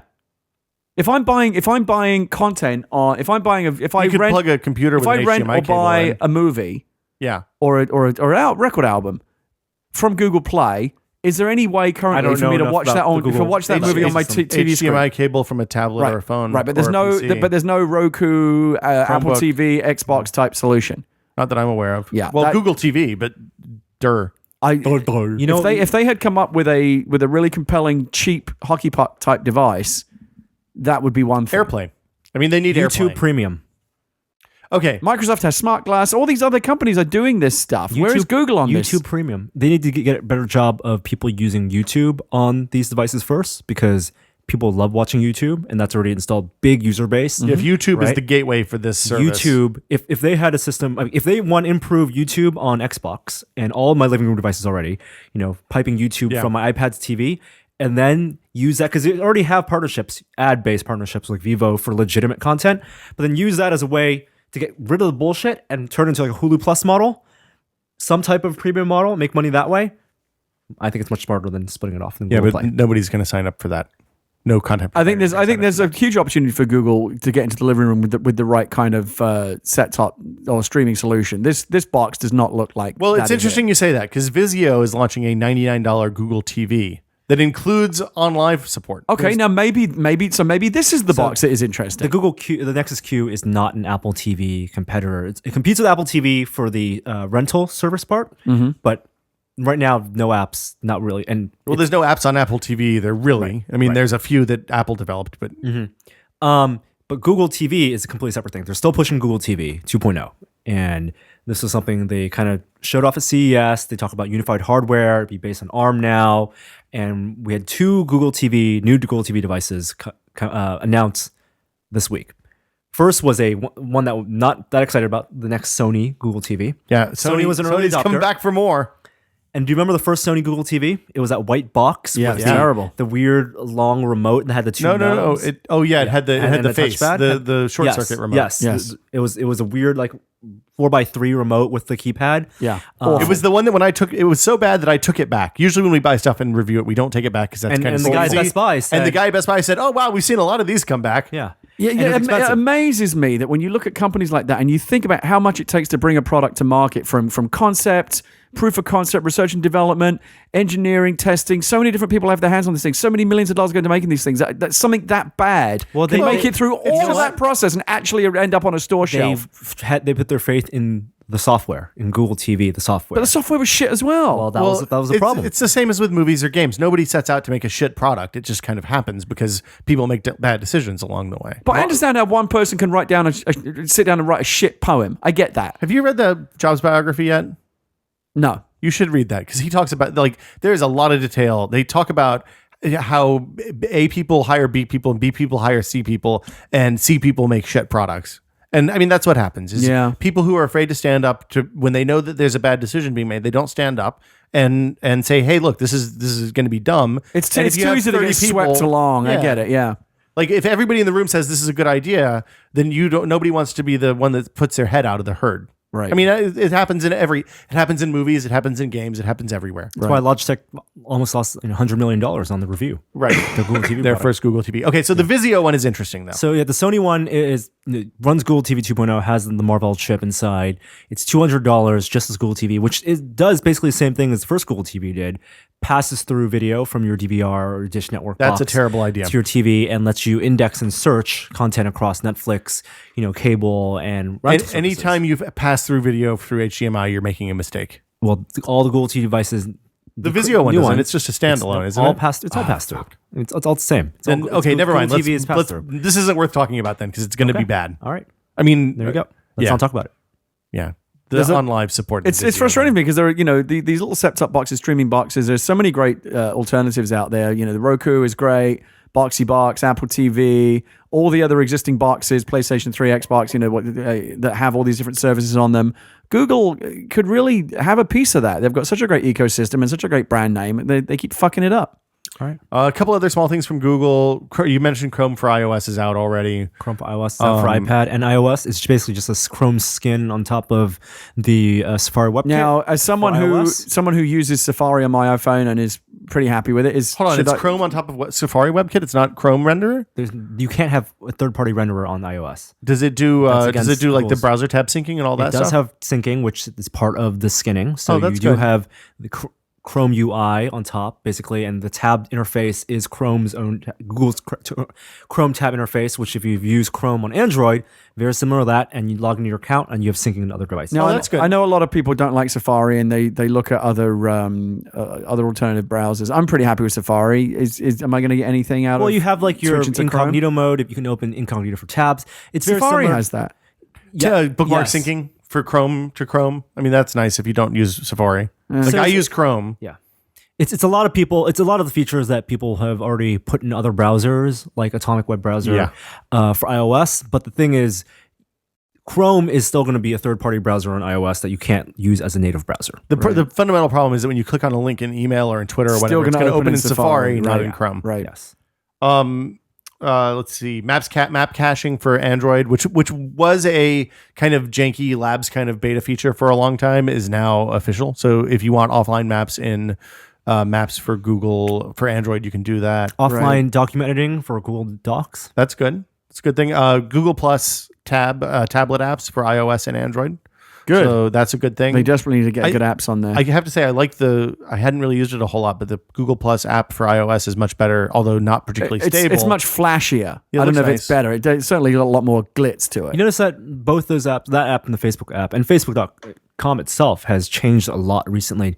Look more like Instagram. I'm not seeing any. It's been around for a while. I think it's long enough to kind of check in a little bit and say, like, I'm not seeing any growth or momentum in Google Plus. The numbers might be going up, but like, I was an early adopter. I'm probably one of the heavier posters on there, and I'm really losing interest in Google Plus. It's just not an exciting place to be. People are losing interest in those types of social networks anyway. And they really screwed up this new events rollout. Really screwed it up. Yeah, so let's talk about that a little bit, because I like the events thing. The idea of the events thing is that it's an easy way to share and coordinate all the data. It's kind of like this moment, my moment. What's that thing that Neil Young did?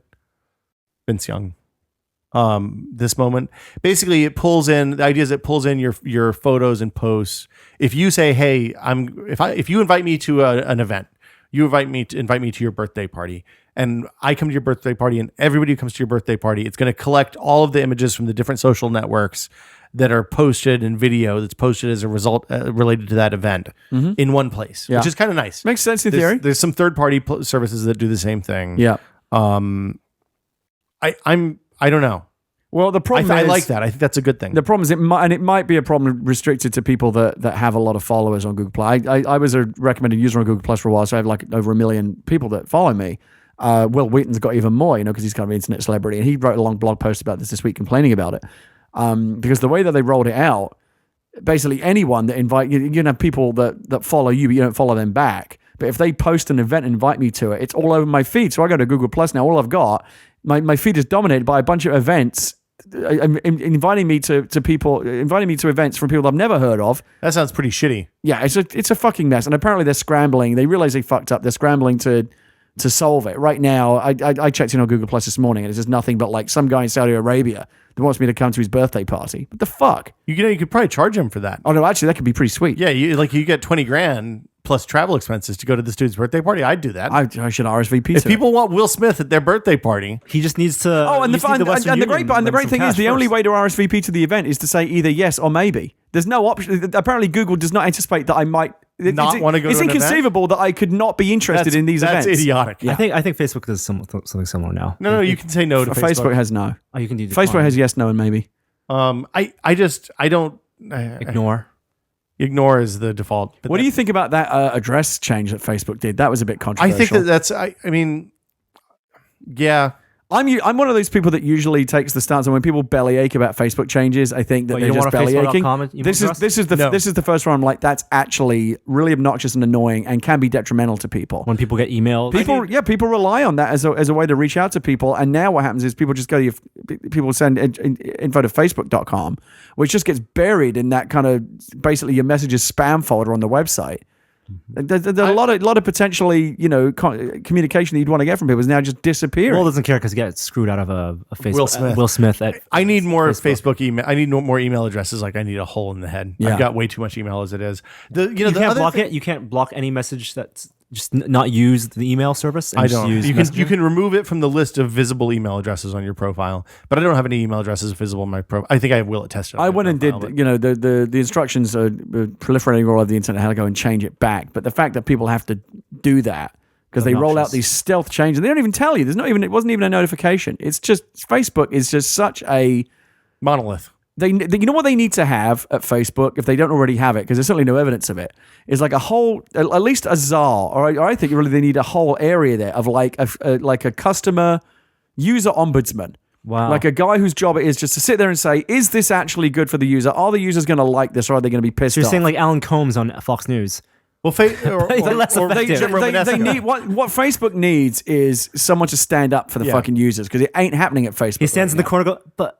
The thing is, I don't think it's malicious at Facebook. I think they just don't think about shit before I think they do it and then think about it rather than think about it. And that's why they need that guy, that circuit breaker, whose job it is to say, guys, I think users are going to hate this. But I don't think it would make a difference because they'd have to communicate with that guy, and I don't think they're aware enough of what they're doing to communicate. Yeah, the problem is they're so clueless that it doesn't even occur to them that they need that guy. Facebook's the new Microsoft, man. Yeah. Microsoft owns a big part, a small chunk. One positive thing about the new Google Plus changes is they did announce the API for Google Plus is coming. So that means that people can build third-party clients and things like that. Good. Which is like the ideal situation for me is that I'm not going to spend time on Google Plus realistically, but I would like to be able to push stuff out to Google Plus without having to go over there and do it. And if I can get Tweetbot or whatever application I use to update status on Twitter, I'll tell you to push stuff to Google Plus, that would be a great Here's win. a perfect example of this is the perfect confluence of all the fuckage at Google this week, right? So Google Events got rolled out. That's shitty.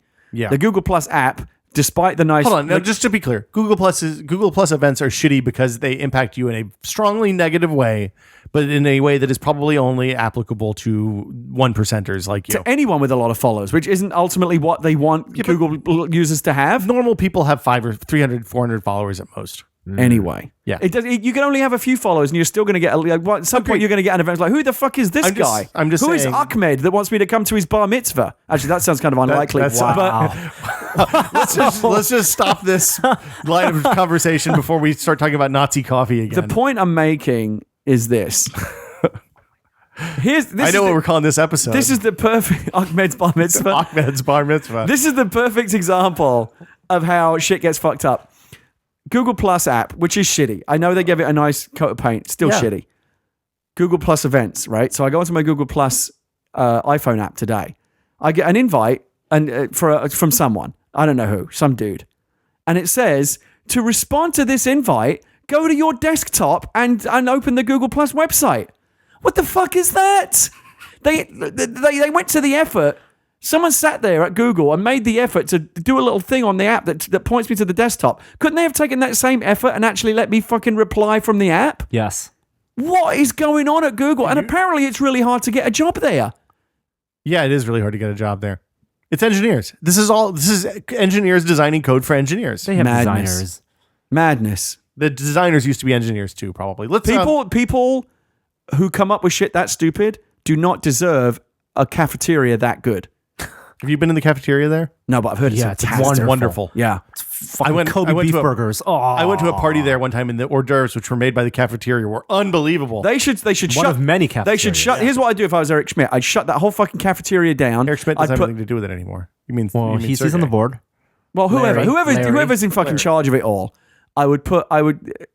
here's what you do. One bright Monday morning in Mountain View, Everyone at Google Plus comes down and they're thinking, what shall I have today? Will I have gourmet chicken apple sausage and pastured eggs? Perhaps I'll have this guy at the omelette bar make me an omelette because Google gives me everything I want. You go down there and it's all shuttered. I'm ready to pick up and my in the laundry. Middle, and in the get ready to middle get my massage. is a shitty vending machine with nothing but rubbish and just shitty old candy bars and a note from the Google boss saying, until you start coming up with some good shit, this is what you eat.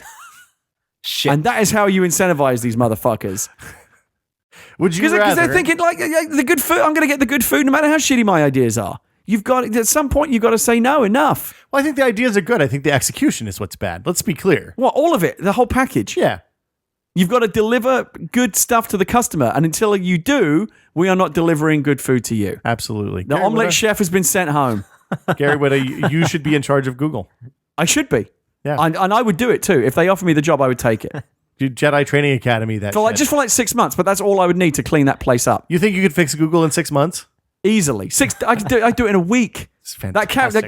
Trust me, that cafeteria thing, I would do that. You know, And on the seventh day, you know how they have the those, cafeteria you know ban how they was have those lifted. makeover shows where like Yeah, they come in the next Extreme morning, Home- you wanna do Extreme Google They go, makeover? oh my god, Oh. what did you do?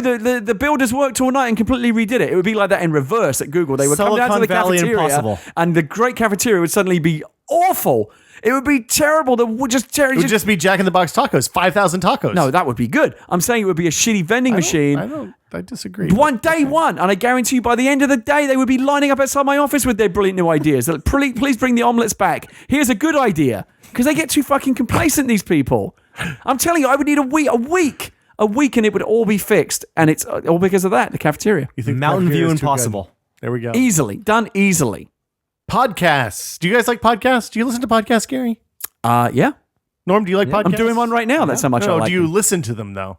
Yes, I do. Okay. Yes. Okay. So Apple has released its own podcast app for iOS. Yes, I downloaded it. Did you like it? I haven't played around with it a lot yet. A lot of people seem to be really happy about the idea of spinning off a dedicated podcast app. And this is going to be forced on people in iOS 6 because it's getting split out. It looks like a lot of stuff is going to get split out at the But I kind of, my music app, I know that when I go there, I can listen to music, listen to podcasts. I kind of like having a one-stop shop. Why bifurcate it like this? I don't understand. Well, so the problem with iTunes, with podcasts and iTunes right now is that they're a little dumb. They don't like, the beautiful thing about podcasts is that you should theoretically be able to tell the machine just, I always want to listen to this, download it whenever it becomes available. But why not right? build that functionality into the all-in-one app? Why do I have to go to a separate app now to get I think that's what everybody would prefer, but they're putting in a separate app for reasons unknown to us, probably because they want to shit on podcasts, or maybe because they want to make it possible for excellent content producers that make podcasts to charge for their shows. All right, so Norm is pointing at it right now. I can sense that we're heading towards a conversation about skeuomorphism. Yeah, let's talk about what it does first. So the big enhancement is that it'll auto-download podcasts when they become available, which is something that iTunes itself won't do. You have to get that functionality with iTunes. I think you have to download on the desktop and then sync it over on a daily basis or something like that. Yeah. It's a pain in the ass. Yeah. There have been a large number of third-party utilities like Podcatcher, Podcaster, Instacast, Downcast that are all varying degrees of good. I've switched back and forth between Instacast and Podcaster for the last few years. Yeah. Just because one seems to be good and then it'll make shit decisions and the next version's terrible. And about that time, the other one gets good. So I just alternate back and forth between them. I hear good things about Downcast lately. I don't know if it's any good or not. I haven't actually tried it yet. But this seems inferior to all of those. Well, if you just listen to podcasts you don't care about, all you need is auto-downloading. You need the ability to slow down the podcast when you're listening to it or speed it up or last 30 seconds. Yeah. This is fine for that. Except for it's slow and not responsive. It's not slow at all. Dude, it fucking took... It would just freeze for no apparent reason when I was using it. You turn off the app and restart it. It seemed a little bit buggy to me when I first played around with it. I'm not Just some of the interested. podcasts, like album art, seemed like it was corrupted. It takes a long time to come in. Yeah. Finding podcasts was an enormous pain in the ass. Like I would mash the subscribe button 4 or 5 times and then it would just start playing for no apparent reason. I subscribed to a podcast that I was interested in, and then when I came back to the app, it had disappeared. I had to resubscribe to it. So it's clearly download it again. still a bit weird. There's limits on what you can download. I think if it's bigger than 50 megabytes, then you have to Over 4G. download over Wi-Fi instead of 3G or 4G. And I'm offended that we're calling that 4G marketing. I'm amazed that Apple cellular. let them get away with that. I would have said to them, AT&T, you can call it 3G plus, and that is as far as we'll let you go. Calling this 4G is an insult to 4G. So the playback interface looks like a tape player. It looks like an old-fashioned reel-to-reel tape recorder. Hey, And actually has an animation that shows the reel spinning yeah. at the speed at which you're listening to the podcast. Norm, So if you slow it down, it will spin slower. And if you speed it up to bunny speed, tortoise speed, Because rabbits are hare, fast. then it will spin up faster. Oh, yes, tortoise and a hare. See? Very good. Have you ever even seen a reel-to-reel tape player, Norm, in the real person? world? Yes.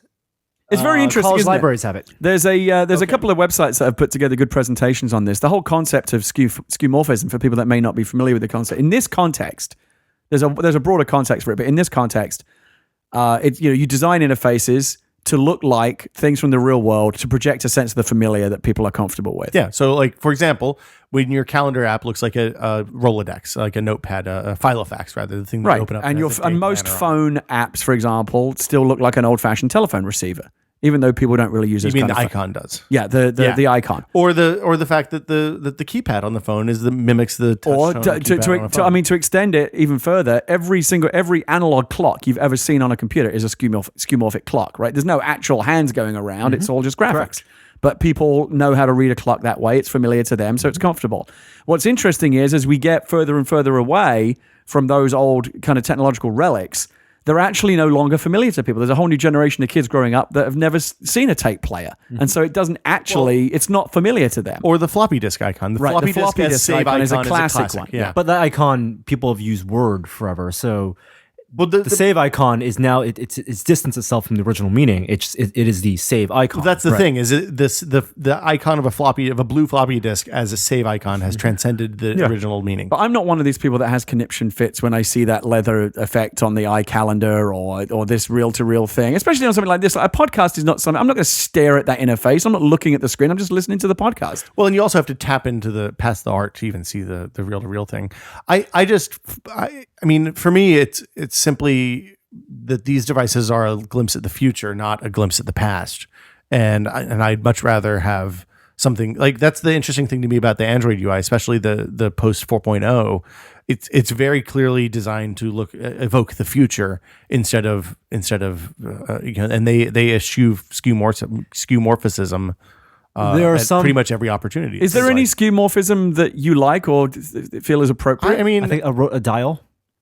sometimes A dial when you're instead of just a spectrum that you go from left to right, if that has a dial animation. For example? And for example, I mean it's in this app too, but a circular dial, rotating my thumb in a circle as a dial to move. Right, because I don't know. it replicates a way of interacting with an object that you already understand. Where the interaction actually matters. Right. See, that annoys me because on things like this Mixer app, it's a dial. Well, no, that's in different. order- That's not touchscreen. Well, but For my thumb, if the gesture is to swipe and I am swiping in a circle and that is comfortable and it looks like a dial, I am totally fine with that. here's the thing: if the skeuomorphism makes sense and works better than if that design happened because it's the best way to do something, great, all for it. I think you have to look at it on a case by case. I don't think you can say skeuomorphism is good or bad. It's how it's No, it's a handled in thing. each individual case. There's no implied intent or good or evilness. Right. If the iPhone phone app was a rotary dial that I had to do this to dial every number, that would be a terrible That'd be kind of example. awesome, That would be actually. an I'd awful be example of all into skeuomorphism.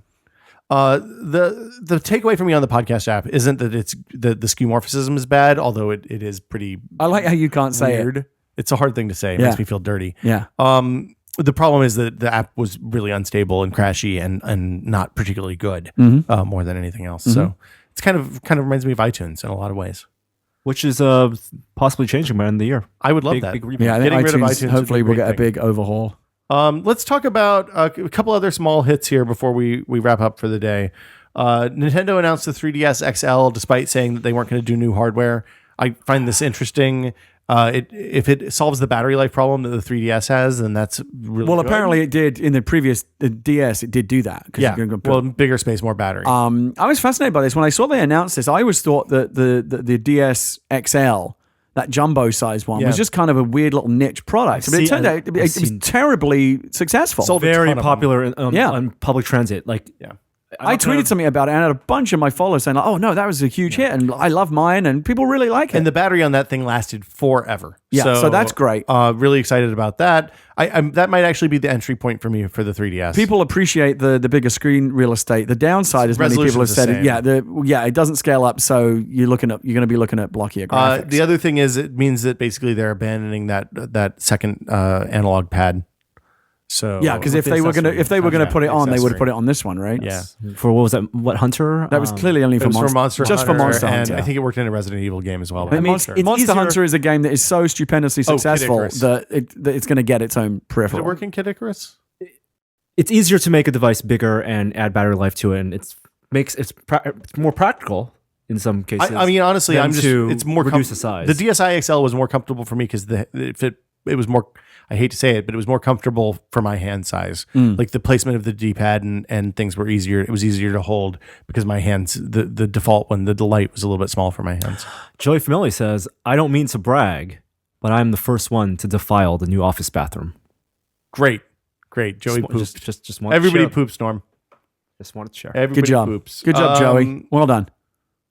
Valve released Meet the Pyro and the Source Filmmaker thing, which I think is the more interesting. Meet the Pyro. Meet the Pyro is I must say, I was not expecting what Meet the Pyro turned out to be. Because we all thought it would be the pyro taking the mask off and revealing the gender of the pyro, which they did not do. And that didn't happen. They did something quite different. And awesome. It was hilarious. It was really funny. It was a big. I was not expecting the twist. Yeah. And then the other big news that was associated with that, of course, is that the Source Filmmaker tools that they used to create those fantastic videos, they're going to release those free to the public and people can make their own videos. And it's all of them. So these are the tools that they use to make the shorts and the ins and outs for like Left 4 Dead. Yeah. A lot of their teasers for the different games that they've released over the last few years. Really, really excited about that. I visited Valve some time ago. No. Yes. Well, it's Source Engine. Only for TF2. You'll be able to create your own stuff and put it in but you with can't, the Source Workshop stuff. The executable that it will launch is TF2. Doesn't matter. I remember going to Valve's office some time ago and them showing me that tool. Yeah, and it's amazing. Very, very impressive. Yeah, have either of you played the Portal map creator, the puzzle creator? No. Like I don't expect that to be the same level of simple as the map creator, but the map creator was the easiest map creation tool I've ever used. And if this has the same kind of level of power and flexibility, it's really exciting. If every company was like Valve, we'd be living in a fucking utopia. Yeah, I tell you. Valve had I can say maybe bought that engine, the map making tool back. What was it called Source Forge, World Forge, something Craft. No, World something Forge. It reminded me of Warcraft. Yeah, it was Worldcraft. World Forge. It was Worldcraft. Okay, doesn't matter. We've had this conversation before. It was a great level making tool that you could use to build Half-Life 1 maps. That was still really hard to use compared to the Portal thing. Well, of course. That's all dumbed down from Halo. Is real Thank you, easy. Halo Source, Forge. Well, that's a different thing. The tools in general are better. The Unreal Engine tools, if you haven't used them in a few years, are pretty ridiculous now. Let's talk a little bit about the Curiosity rover, because it's about 7 weeks from landing now. Do you know how this thing's they're going to land this thing on Mars? I saw some pretty amazing stuff on this. Yeah. JPL released a video demoing it, and it's something it's like the 7 minutes of terror thing. 7 minutes of terror. The Curiosity rover Mars Science Laboratory is a ton. It weighs a ton, which is the size of a small car. The previous rovers were the size of kind of go-karts. What does it actually weigh on Mars? Probably less, right? Yeah, it's going to be. I can't remember what the gravity difference is. A large, heavy piece of equipment. It's basically too big to use the airbags, because with the Mars Curiosity rovers, basically what they did was they dropped on a parachute, and then when they got close, they inflated these giant airbags and dropped and it would just bounce and roll, and then the airbags would deflate, and it would emerge from that protective cocoon. So the new thing is too big and too delicate to do that. So what they're going to do instead is what they call a rocket crane. And it's going to get down to a certain speed with parachutes. And then the lander portion is going to deploy rockets that make it hover until it slows to like 1 meter per second or something like that. Very slow. Yeah. And then it will drop, the crane part will lower the rover from this hovering rocket platform until it lands on the ground. And then the rockets will fly off and crash someplace else. Yeah. Which is crazy. Yeah. And it has to do all this without human control. It's unbelievable. It's a rocket crane. I tell you, I mean, just every time they do one of these Mars rover landings, I'm just blown away. When you look at, I saw, I went and watched the IMAX movie they made about the previous generation of rovers. It was fascinating. Which are still, I mean, one of them's still operating 7 years later or something. Yeah, Tranquility or whichever one it is. Spirit and Opportunity. Yeah, okay. When you think about what they have to do, firing that thing across millions of miles at a planet which is spinning around, and they can hit a target the size of what? Like a beach ball, basically. It is, on this one, I think they're saying they're aiming for like a 100-meter circle. But it is unbelievable the amount of skill and intelligence. It's just, I want to fucking cry when I think about how smart some people have to be this is what we're capable of. It is absolutely astonishing. Well, it's the equivalent of like throwing a basketball from California to China. And hitting hoop. I think that was actually the analogy that they used in that documentary. It was something like that. And you think, Jesus Christ. I mean, I guess the basketball can kind of self-correct a little bit on the way, but it's not like if they miss bad coming out of Earth, they can't fix that. Yeah, it's a really amazing thing, and if you haven't watched that video, it's on the site. You should definitely check it out. Yeah, it's really just astonishing. I found it fascinating. Yeah. So let's see. Last couple of things. I guess that's it. Actually, the 301. Do you want to talk about the 301 views on YouTube? Because this is something that I'd always kind of wondered about, and I assumed number one question YouTube gets asked. Yeah. So when you go to a YouTube video that was just posted that day and it has 301 views and then it has like 3,000 likes. I haven't noticed that. Oh, well, it's a thing that happens on YouTube. I know that the views thing isn't updated like in real time. It gets bumped along every now and again. There you go. So Norm, you posted the video. Yeah, it's because there are servers across many different farms. It's like every now and again it checks in, sees how many people have watched it, and they just update the total, right? Back when YouTube was first created, someone who originally programmed it decided that 300 was a good number to differentiate between a video that people upload themselves and no one watches, and a video that might get a lot of traction. And so at that point, they stop tabulating and they start checking to see whether those views are real. And then at the end of the day, they will aggregate all of those, double check, and then post them in real time. Yeah. From that point on. It's arbitrary, completely arbitrary. Yeah. So I guess that's it for news. Did we miss anything? I'm sure we did. Almost certainly. It was a huge news week again. It was a big news week. A lot of stuff. Let's play a little music and talk about what we've been testing.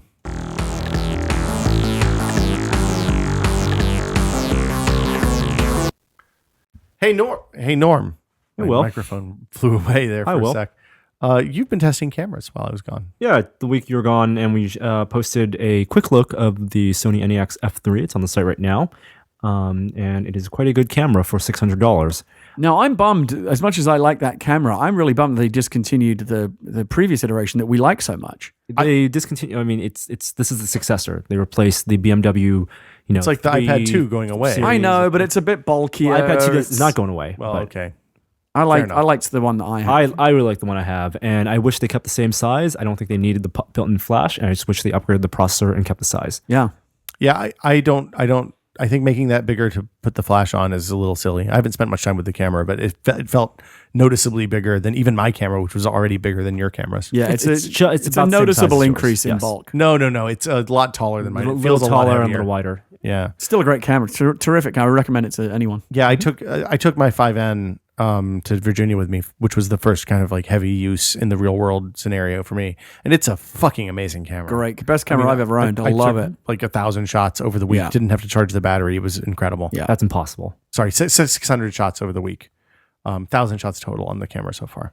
I also built the R2D2, the UCS one. The Lego, Yeah. terrific model. Yeah, we got mine at home still waiting behind to me get off built. camera. Yeah, it looks great. It was. I sat down on Saturday night at like 6 o'clock. I was like, I'm gonna start working on this, and then I looked up and it was 2 o'clock in the morning, and I was almost done. Lego, time just flies by. Yeah, it was fun. Yeah. It's a good project. I highly recommend it. Although I think your Sopwith Camel is probably cooler from an engineering The standpoint. Sopwith Camel, they think, again, when people come to me and they say, as they often do, what Lego model should I build? The Sopwith Camel, which just came out a couple of months ago, is a terrific way to start.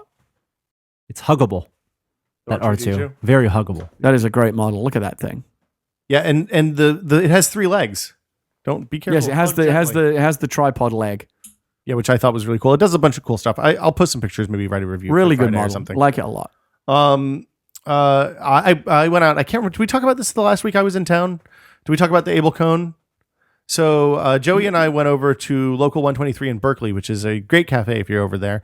and talked to Keith Gerke, who's the Able Cone guy. He's the Able Brewing guy. And I got to try the 3.0. Well, I got to try a couple of prototypes of the 3.0 cone. And can't be more excited about that. The Kickstarter on that I think ends in a few days. It's ended already. Did it end already? It was 5 days since we put this video. It's ended tomorrow, actually. Oh yeah. By the time you listen to this, it might be over. Yeah, it'll probably be done. It's been very successful. Yeah, he was using it basically as pre-order mechanism, so he could just make sure he fulfills all the early orders and that kind of thing. But yeah, the coffee was markedly easier to make with that one than with the 2.0, to the point that I'd have to test it in a kind of more controlled circumstance. But it seems like you could probably do it without the pour over kettle if you have a Chemex. So that opens the door to a much wider audience for him. Anything else you've been testing, Norm? You want to talk about? I have the Parrot Aerodrome, been flying that around. Oh, I got to try that. We will be shooting a video with that soon. And do you want to talk about the MacBooks? Oh, why, yes. There are 2 MacBooks on the table in front of us. Yes. So we're kind of a little late on this, but we've had vacation and travel. But we do have 2 of the new MacBooks now for extensive testing, and we chose to get the base model 13-inch MacBook Air. No, the $1499 MacBook Air. Wait, what's the upgrade? It's the 4 gigs of memory, 256 storage. 256 storage. Only 4 gigs? No, they start at 4. They go to 8. Yeah. Yeah, I know, but the $1499 one Did you just go for the storage upgrade? is the storage upgrade. But no RAM 1.8 upgrade. gigahertz CPU. Oh, so you didn't upgrade the memory. I but you didn't upgraded upgrade the other things. memory. Okay. And I didn't. Okay. There's 2 models. There's the $1199 one, which is 128 gigs storage, and there's the $1499 one, which is 256. And I think that there's a little bit of a processor speed difference. Yeah, I believe so. But you did not go for 8 gigs. That's a big thing that was so Ivy Bridge. They don't do. They didn't have them in stock. You have to order and wait. And I wanted to get something so we could get something on the site. Basically. So we have a 13-inch MacBook Air, which you're going from a 13-inch MacBook Pro 2 generations ago, Core 2 Duo, to using this. That'll be a big Still change. dual core. Same jump that I made. Yeah. I haven't run the benchmarks on the 13-inch MacBook Pro yet. Well, did you make that jump? I was on a Core 2 Duo. Yeah, he was on- and I skipped Sandy Bridge, which is when you got yours. right. And now I'm in on Ivy Bridge. His MacBook Air was roughly equivalent to my 13-inch MacBook But you Pro. went from MacBook Air to MacBook Air, 11 Yes, inches. yes. Will's going from MacBook Pro. Yeah, but right. heavy MacBook Pro. Gary's MacBook Air and my MacBook Same Pro processor. were the same processor, same memory, Yes. just different storage and Yeah. chassis. Yeah. And then I have the MacBook Pro 15-inch, next generation MacBook Pro with Retina display, 2880 by 1800. I'm going to be interested to see how photo editing and games will work on this. And also, Joey will be using some of this for video editing. So we'll see how that workflow. So I've done some early benchmarks. On single-threaded stuff, they're roughly equivalent. I was really surprised. What were there? Huh? The new Air and the new Pro, both the Ivy Bridge processors. There's the speed differences were really easily attributed to clock speed differences. I haven't had a chance to look at the multi-threaded benchmarks yet a whole lot. It seems like the Pro is going to be about twice as fast as the Air, obviously, which makes sense since it's two times as many cores and a slightly higher clock speed as well. I did notice on the Retina MacBook Pro that we had the crashing issue that a lot of people have been reporting. And I ran the verify repair disk permissions thing, which is what Gizmodo and a bunch of other places recommended, which seems to have fixed it, but I haven't done a lot of heavy workload stuff since then. It bombed out a couple of times running a Final Cut benchmark last night, though. So I was a little surprised. The screen is really, really nice. Like I immediately, looking at them side by side, the screen on the Retina MacBook Pro is astounding. And this unbelievable. is the base model. And if you want to go into an Apple $2,200. store or whatever, Pretty Best cheap. Buy, anyone that they've got them on display, the way to appreciate it is open up iPhoto. Those demo models usually have like a demo slideshow. Put it up in full screen. Look at those pictures, and you will be a believer. Having said that, given the price and everything. Having said that, I think that's your new catchphrase. I Gary. think if you're Larry David had a whole episode about having said that. That's right. I think if you're a photographer, like a professional photographer, this is a dream machine for you. Well, if you shoot and capture in the field, like if you bring your machine, if you don't need to look at photos in the field, then who fucking cares? But if you carry a 17-inch MacBook Pro around you right now, this is a nice. Yeah, it's amazing. And for most people, they're not going to see the benefit. But what's exciting to me is this is like I think we said this last week. It's a very, very forward-looking machine, and I'm when these panels, these Retina panels, become the standard, we'll all be living better lives. Yeah, I think I think that's a good thing. Let's see. I think that's it. It's weird to have laptops without Ethernet ports that are that form factor. I Did you bought look into the Ethernet I bought the adapter? Thunderbolt adapter, but I haven't tried it yet. The other thing we were talking about this before the podcast is that I think a bunch of us commented that the new Pro, actually is lighter and thinner than you expect. Yeah, it's about the really same- impressive. But it's so interesting just how not spoiled, but how our standards have become so much higher. The Air now is like you said. I could barely tolerate carrying something heavier than 13-inch Air, and I said to you, man, like think how far we've come. Well, That thing is amazingly thin and light, and that is now like we don't want to carry anything heavier than that. I mean, in fairness, I've been carrying 3-pound laptops for probably 5 years now because I used to carry a Toshiba R500 or something. Lenovo years ago, and then X300. the X200. No, the X200. The X300 was too heavy. I mean, because like I said before, the thing when I'm talking about carrying a laptop, I'm talking about carrying it as in the only bag that I bring someplace. Right. And it does make a difference. 2 or 3 pounds makes a big difference. I was that 15-inch MacBook Pro. I haven't weighed it yet, but my hunch is that it's about the same weight as the 13-inch MacBook Pro that I've been carrying for the last 5 years. 4.46. So Yeah, so it's going to be a little bit lighter. Even. Did you hear that story about the angle of the screens on the MacBooks in Apple stores? no. I think it's kind of bullshit. What is that? So there's a guy, I forget his name, but he's writing a book about the Apple stores, and he released a couple articles about some insight that he heard from people who have worked on the design of Apple stores. And apparently, the MacBook screens are all tilted at a specific angle that's not optical for viewing. Optimal for viewing photos or web.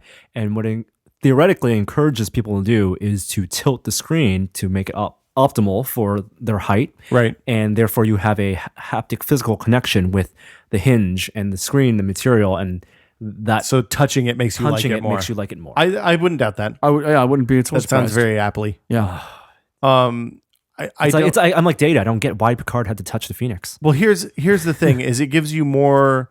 If you touch it to adjust it, you're more likely to have it in the right position, so you don't have a bad. And that's what you actually experience. notice in the Apple Store. People lift up those MacBooks. I mean, obviously to feel the weight, but also to get the sense of how stiff that hinge is and how it feels in one hand. And Well, that's one of the nice things about that kind of industrial design is that not only does it look great, it's also impressively sturdy for something that light. And so people pick it up and kind of manhandle it and go, this feels like really solid, like a good product. It was really funny when I went to the Apple Store yesterday. They had a 3GS in a cradle attached to one of the MacBook Airs while I was waiting for them to bring out the Retina MacBook.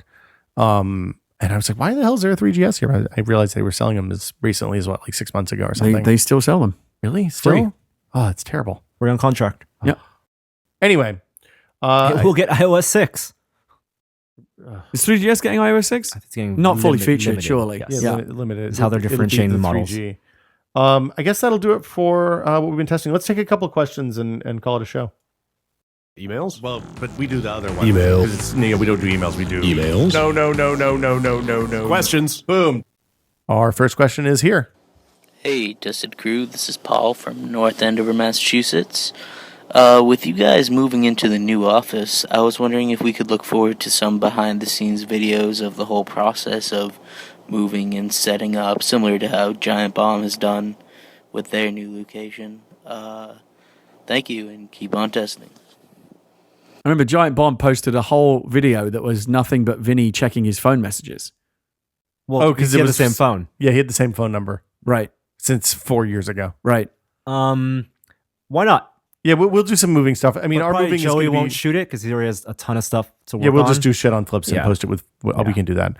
There's not as much for us to show because we don't have as much... I mean, it's weird. We have all the equipment, but like most of it, we're never going to touch. I don't know why we have... We'll still set up stuff. You should do a tour once will do you're a tour. established. Do a nice It's going to be an easy, short tour. I think that's what some people It's want. a little snuggly. We do have some things planned for the coming weeks though, so we're pretty excited. We got to build flats and stuff too. We got to build backdrops for our sets because we don't have a brick wall in the new place. We're gonna have to make a fake brick wall. Maybe we'll do a how to make a fake brick wall. We'll definitely have some Adam has promised to bring over some goodies and Oh, really? and tchotchkes to help decorate the office. Excellent. So extra stuff from spillover from the workshop. I think I'm going to bring my Lego stuff because I don't have a good place to store it here, and I'm going to put a shelf above the desk. Yeah, to and add display. some color Yeah, to the place. exactly. Nerd it up some. Let's do.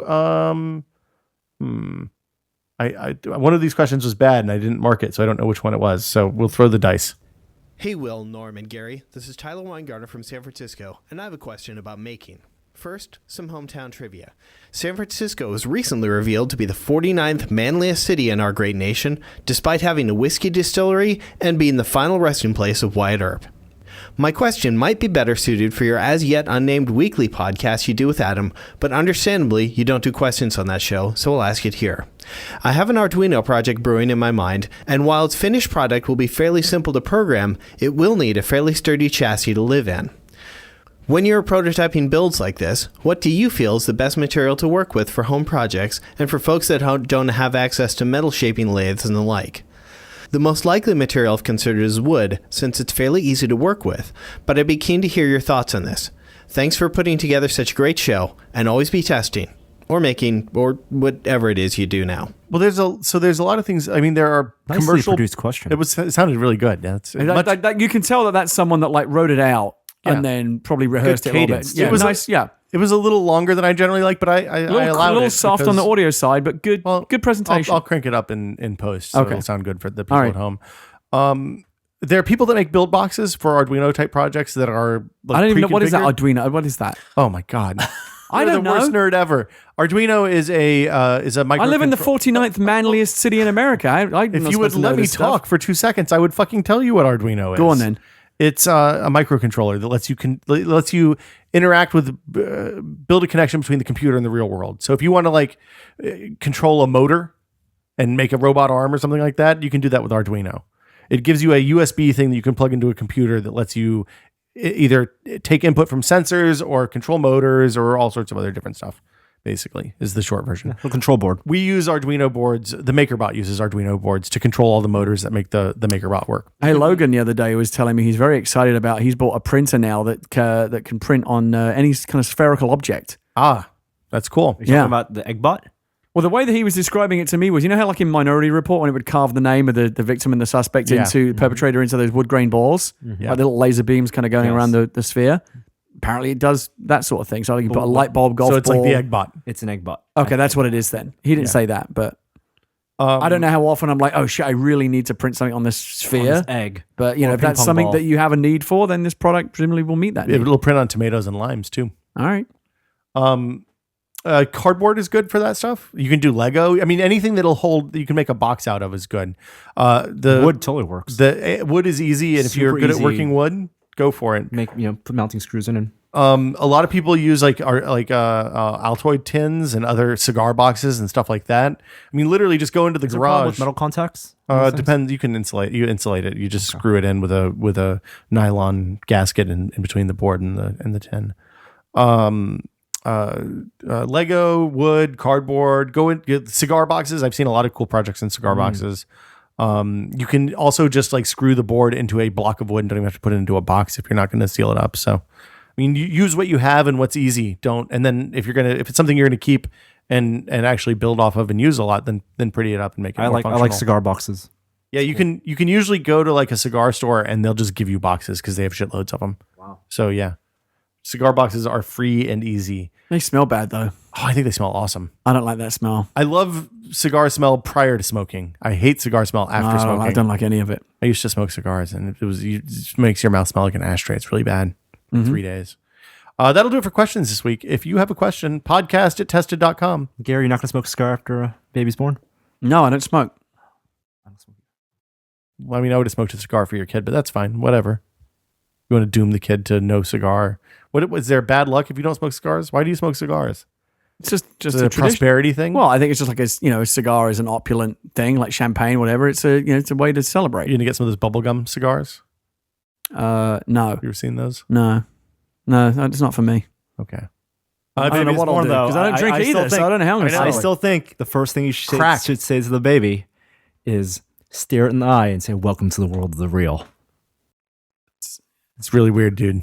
I think he says, "Welcome to the real world," I'm pretty sure Yeah, he says and welcome that- to the real world. and then he says, "Welcome to the desert of the real." Yeah, that's what he Maybe. says. You need to brush up on your Matrix. We should watch The Matrix.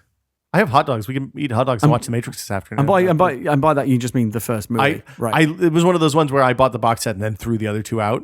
I didn't even unwrap the cellophane. That's I was just fair like, no. Very wasteful. You can buy them individually now. Donate it at to the charity. time, you couldn't. I could have donated it to charity. I got somebody gave us a nice gift yesterday. It was a book of it was an ABC Star Wars book. Why don't I wrap up close out the show, and then we can talk about this and fake Hey, outtakes. oh yeah, it's good.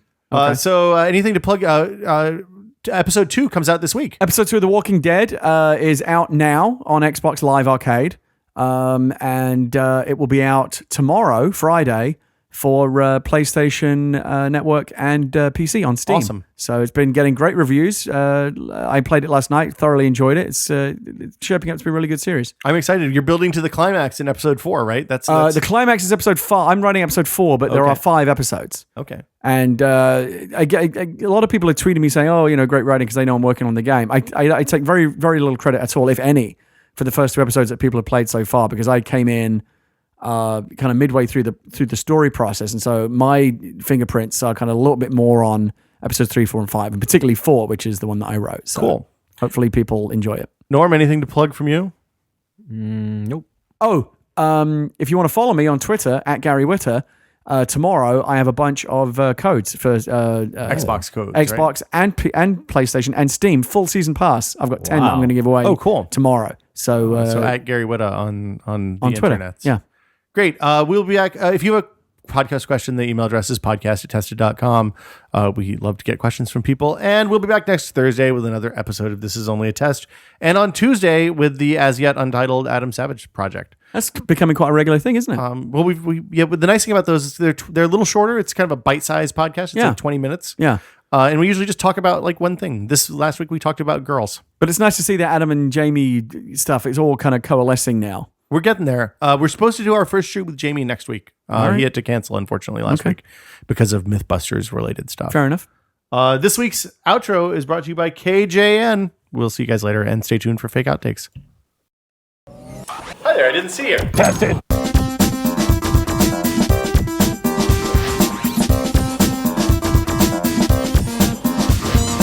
Okay, so what just happened?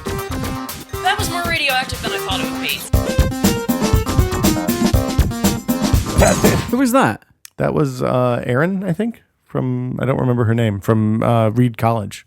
It's our nuclear reactor. She pulled something out of the nuclear reactor, and it was more radioactive than she thought it would be. Geiger counters were going off Not like the sort of crazy. thing you want to hear No. inside a nuclear reactor. I'm going to go and tell you Oops. the oops you don't want to hear in the nuclear reactor either. Yeah. Also, you don't want the little pager looking thing that they give you that is the radioactive monitor to start beeping horribly with the oh shit, my battery's almost dead noise. Right. So yeah, all of those things are Turns bad. out the oh shit, my battery's almost dead noise is very similar to the oh shit, you're almost dead noise. Right, the fuck bad news noise. Yeah. So what's going on? You could say you got a Star Wars. Yeah, ABC so people book? like it's, friends and people that we know have been giving us some nice gifts, baby gifts, and one of the things we got yesterday was a book, like a ABC Star Wars book. So it's like a very simple kind of board book, one page for kind of each letter of the alphabet, and W is for Wookiee. can't remember what W was. Can you go through as much of the alphabet? But like O is for Obi-Wan, Y is for Yoda, M is for Millennium Falcon and stuff. So you teach the kid, What's the A alphabet. for? A was Alderaan. Can't remember. I don't B have is the, for Bothan. don't have the book in front of me. C is for Boba Fett? Calrissian. Come on. You don't want to give a fucking kid bounty hunters. That's scary, man. Bosk? No, there's some scary Also ones. Bounty Like G Hunter, was for General Grievous.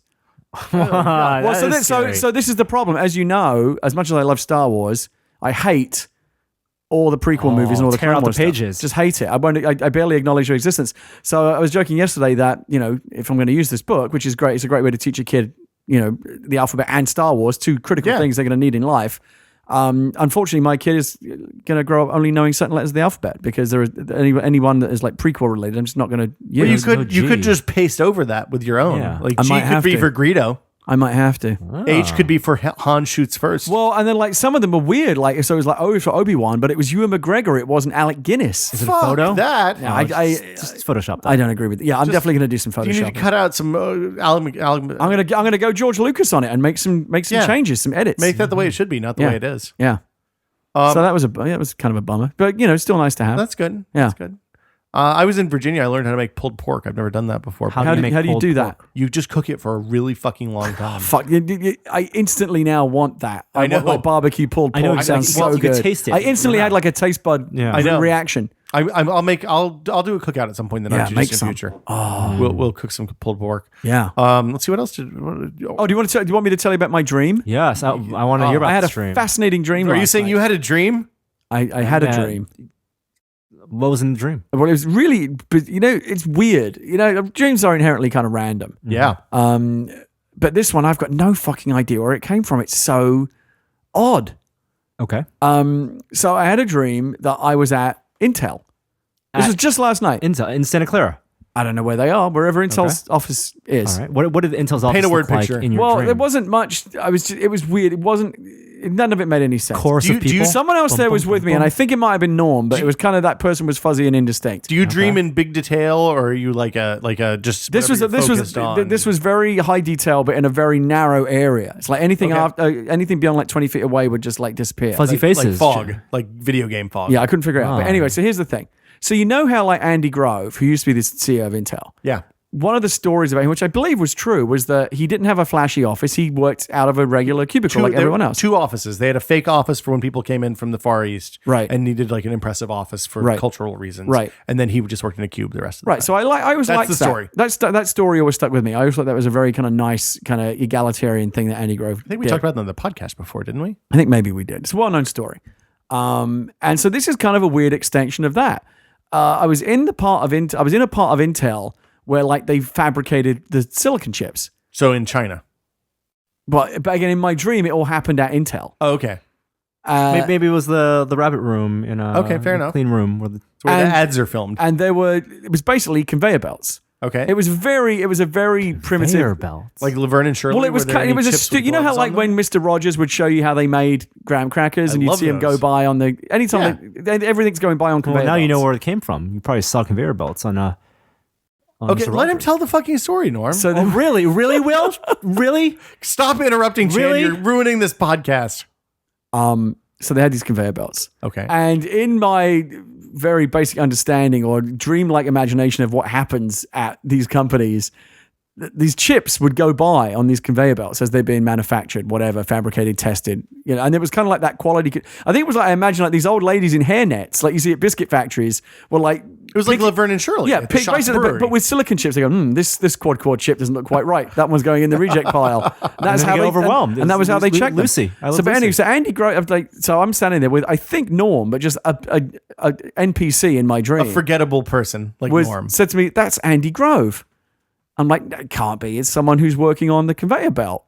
And he said, it really is. And I went over and I recognized it was Andy Grove, even though I have no idea what Andy Grove looks like. In my dream, I knew this was Andy Grove. Yeah, clearly. And he had sandpaper and he was sanding the conveyor belts, sanding them down. And I said, why are you doing this? And he said, because I said, you're the CEO. Surely there are people that can do this. And he said, well, because I'm very detail oriented and I like to be involved hands-on at all levels of the company. And the thing is, if you don't keep these conveyor belts sanded down constantly, they constantly have to be sanded down so they don't have any rough little bits, particles on them.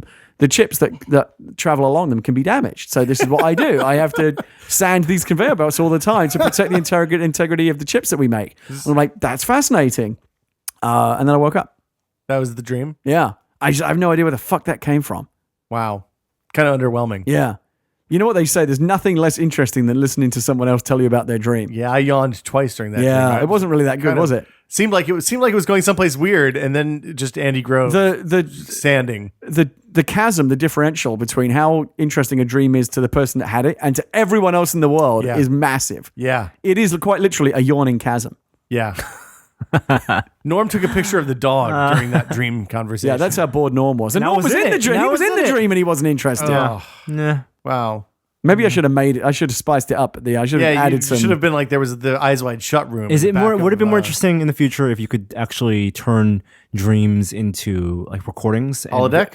Well, like visual recordings. So, for example, you put on some type of EEG reader and you go to sleep, have a dream, and that dream, like in the Final Fantasy movie, is turned into a video recording, Yeah, I don't want to see that. and then you could see how your dream looked. and No, share because here's the problem with that is that as soon as that technology is available, the last true bastion of human privacy is gone. because it's not just about you looking at your own dreams. Other people could use that Yeah, to you look just post inside them your on own YouTube. mind. Who has the best dream? This is what Orwell was on about. The thought crime is the most terrifying thing in the world. Is that even your own private thoughts are no longer private. It's the last place that is truly your own that cannot be invaded. Well, and you as don't soon as have- that you don't technology have comes to along, share it. that's all over. Well, tell that to third world, dictatorial governments that can have that technology. You're dreaming about indecent things. Yes, exactly. Hello, sir. We have detected in our vans that go around with radar dishes on them that you had a dream last night about not liking the president of our lovely country. Perhaps you'd like to come with us. Yeah, no thanks. Would you be going to his bar mitzvah? What? Would you be going to his bar mitzvah, the dictator of your country? What? Bob, I'm really hungry all of a sudden. Yeah, I started to see that. Well, we're pretty far into. I don't want to suggest that we perhaps have rambled on, but I think sometimes you got to know when to just call it. I think this is. I mean, do we have any other fake outtake material that's worth Have talking you been about? watching America's Got Talent? Yeah, I'm a couple of episodes behind. Oh, And, that's perfect. Leah's even got me sucked into So You Think You Can Dance now. Oh, that's terrible. Oh my goodness. I So tough to have an acronym for that show. Yeah, it's a very ungainly. AGT. No. So You Think You Can Dance. It's a very ungainly acronym. SYT. Yeah, that is hard. Yeah, it's a mess. Yeah, I got nothing. All right. I was traveling and stuff. I should have a lot of interesting stuff. I had on the flight to and from Dallas, Virginia, on Virgin America. I had a flight. The flight attendant who was in charge of like the talking on the PA had the worst accent I've ever heard How on do a you have PA. bad accent? Huh? Accents or accents? It was just thick. It was difficult to understand. Not a bad accent. Obsequious is what how I described the accent. I was revisiting various episodes of the IT Crowd on Netflix over the weekend. And there's a great episode where someone has to call up for technical support, and the technical support guy has the most impossible to understand accent you could possibly ever imagine. Like he's in the worst job. Yeah, for him. Yeah. Yeah, I was as I was getting the PA conversation about seatbelts and stuff, all I could think was, this is the worst. Like this of all the people on the plane, this guy should not be doing the announcements. He's a really nice guy, fantastic, like great flight attendant, cocktails all the time, really nice. Brought an extra blanket when I was cold. Yeah. Really nice guy, Yeah. but shouldn't have been doing the announcements. Fair enough. Well, most people don't listen to announcements anyway, especially the parts about safety. Yeah, but I'm talking about the ones like because we took the red eye. If you were taking the red eye, you've taken the red eye, right? Yeah, of course. The red eye is where you go west to east usually, and you get on the plane late at night, and you arrive early in the morning. You sleep on. So theoretically, you're supposed to sleep on the Theoretically, plane. you sleep. I don't sleep on planes Me either. Sucks. well at all. But we got on the red eye, and I was pissed because we went to the airport at 11 o'clock, like 10:30. I was like, oh, I checked to see what time Pinkberry closes. Because when we were coming back on the week before from Seattle or wherever the hell we'd been, I checked the flight, and I was like, no, I'm not. I'm going to be on the plane again on Saturday. I'll save the Pinkberry for then. And I won't have it on this because I don't want to have Pinkberry 4 times in 1 week. That's too much. Which I did, and it was awesome. I would take issue with that, but continue. Awesome. My girlish figure has expanded somewhat in previous weeks because Yes. of all the travel. I got to the airport at like 10:30, 10:45. We had a little holdup going through security. And when I got to the Pinkberry place, it was 10:55. I was like, fuck yes, I can still get some frozen yogurt. And they were fucking closed. Oh, that's the worst. I know. You know that there will be one in downtown San Francisco. I don't, that soon. doesn't, you know what? That doesn't help me right now. I had kind of the exact It opposite doesn't experience. help you. Nothing helps you right now because it's already passed. I know. I had the exact opposite because it was a completely happy experience this morning when I went out for breakfast, and I was sitting at the breakfast place, and we like coffee, and certainly like coffee in the morning. Yeah, And oftentimes you love wake up, I really want a cup of coffee. You go and they say, bring you some coffee. It's great. For some reason, I woke up and I was sitting there, I made it all the way to the breakfast place without even considering that coffee would be great to have. So when the guy came over and said, would you like me to bring you some coffee? It like all happened at once. I all in the same realization. I was reminded that coffee is a thing that exists. And yeah, I would really like some. And it all happened at once. And I was so happy. Were you high? I don't know. It's pretty early in the morning. I wasn't fully woken up. You I'm hadn't had your coffee? Oh yeah, coffee. I love wait, coffee. just Yeah, this bring me some morning? of that. It was great. Just this morning. Just happened this morning. Wow. that was like at 11 o'clock. Yeah, I'm a very slow person to wake up. Gary time. We've had this conversation I thought you before. wake up earlier now. Gary, I do wake up earlier, but I'm not really fully functional No. until around noon. remember the day I came over to help you move the closet doors? And Yeah. Well, first off, when we started working at home, remember Gary said, one of the important things about working at home is that you like put on your Take a shower your, when you have your your- work clothes. That's in what they the tell morning. you. Yeah, it's very get important. dressed. Yep. So I roll over to Gary. I had to go meet somebody at the new office to give a key or something. I can't remember what exactly I was doing. But on the way back, Leah had tweeted that you guys needed help hauling stuff downstairs. Yeah. Because they're steep and she's super pregnant. Right. So I said, "Oh, I'm on my way back, and we're going to go do the podcast." And so this is a good way to ensure that you can't beat me to the podcast because I wasn't sure how long I'd be downtown. So I stopped by to help move the closet doors. Yeah. And I hit the door, and I'm pretty sure you were unconscious right up until the moment that you opened the front door. Yeah. I'm just saying. Well, look, one of the great benefits of working from home is you can sleep in and you don't have to get dressed. I'm not going to give that up for no reason. Why would I do that? Okay, fair It's a enough. brilliant benefit. You're right. You're absolutely correct. Yeah. Okay, let's call it. I think we should get food. We'll be back next week with more Tested Podcast. Bye. Bye. Bye. Bye. Bye. Bye. Bye. Bye. Bye.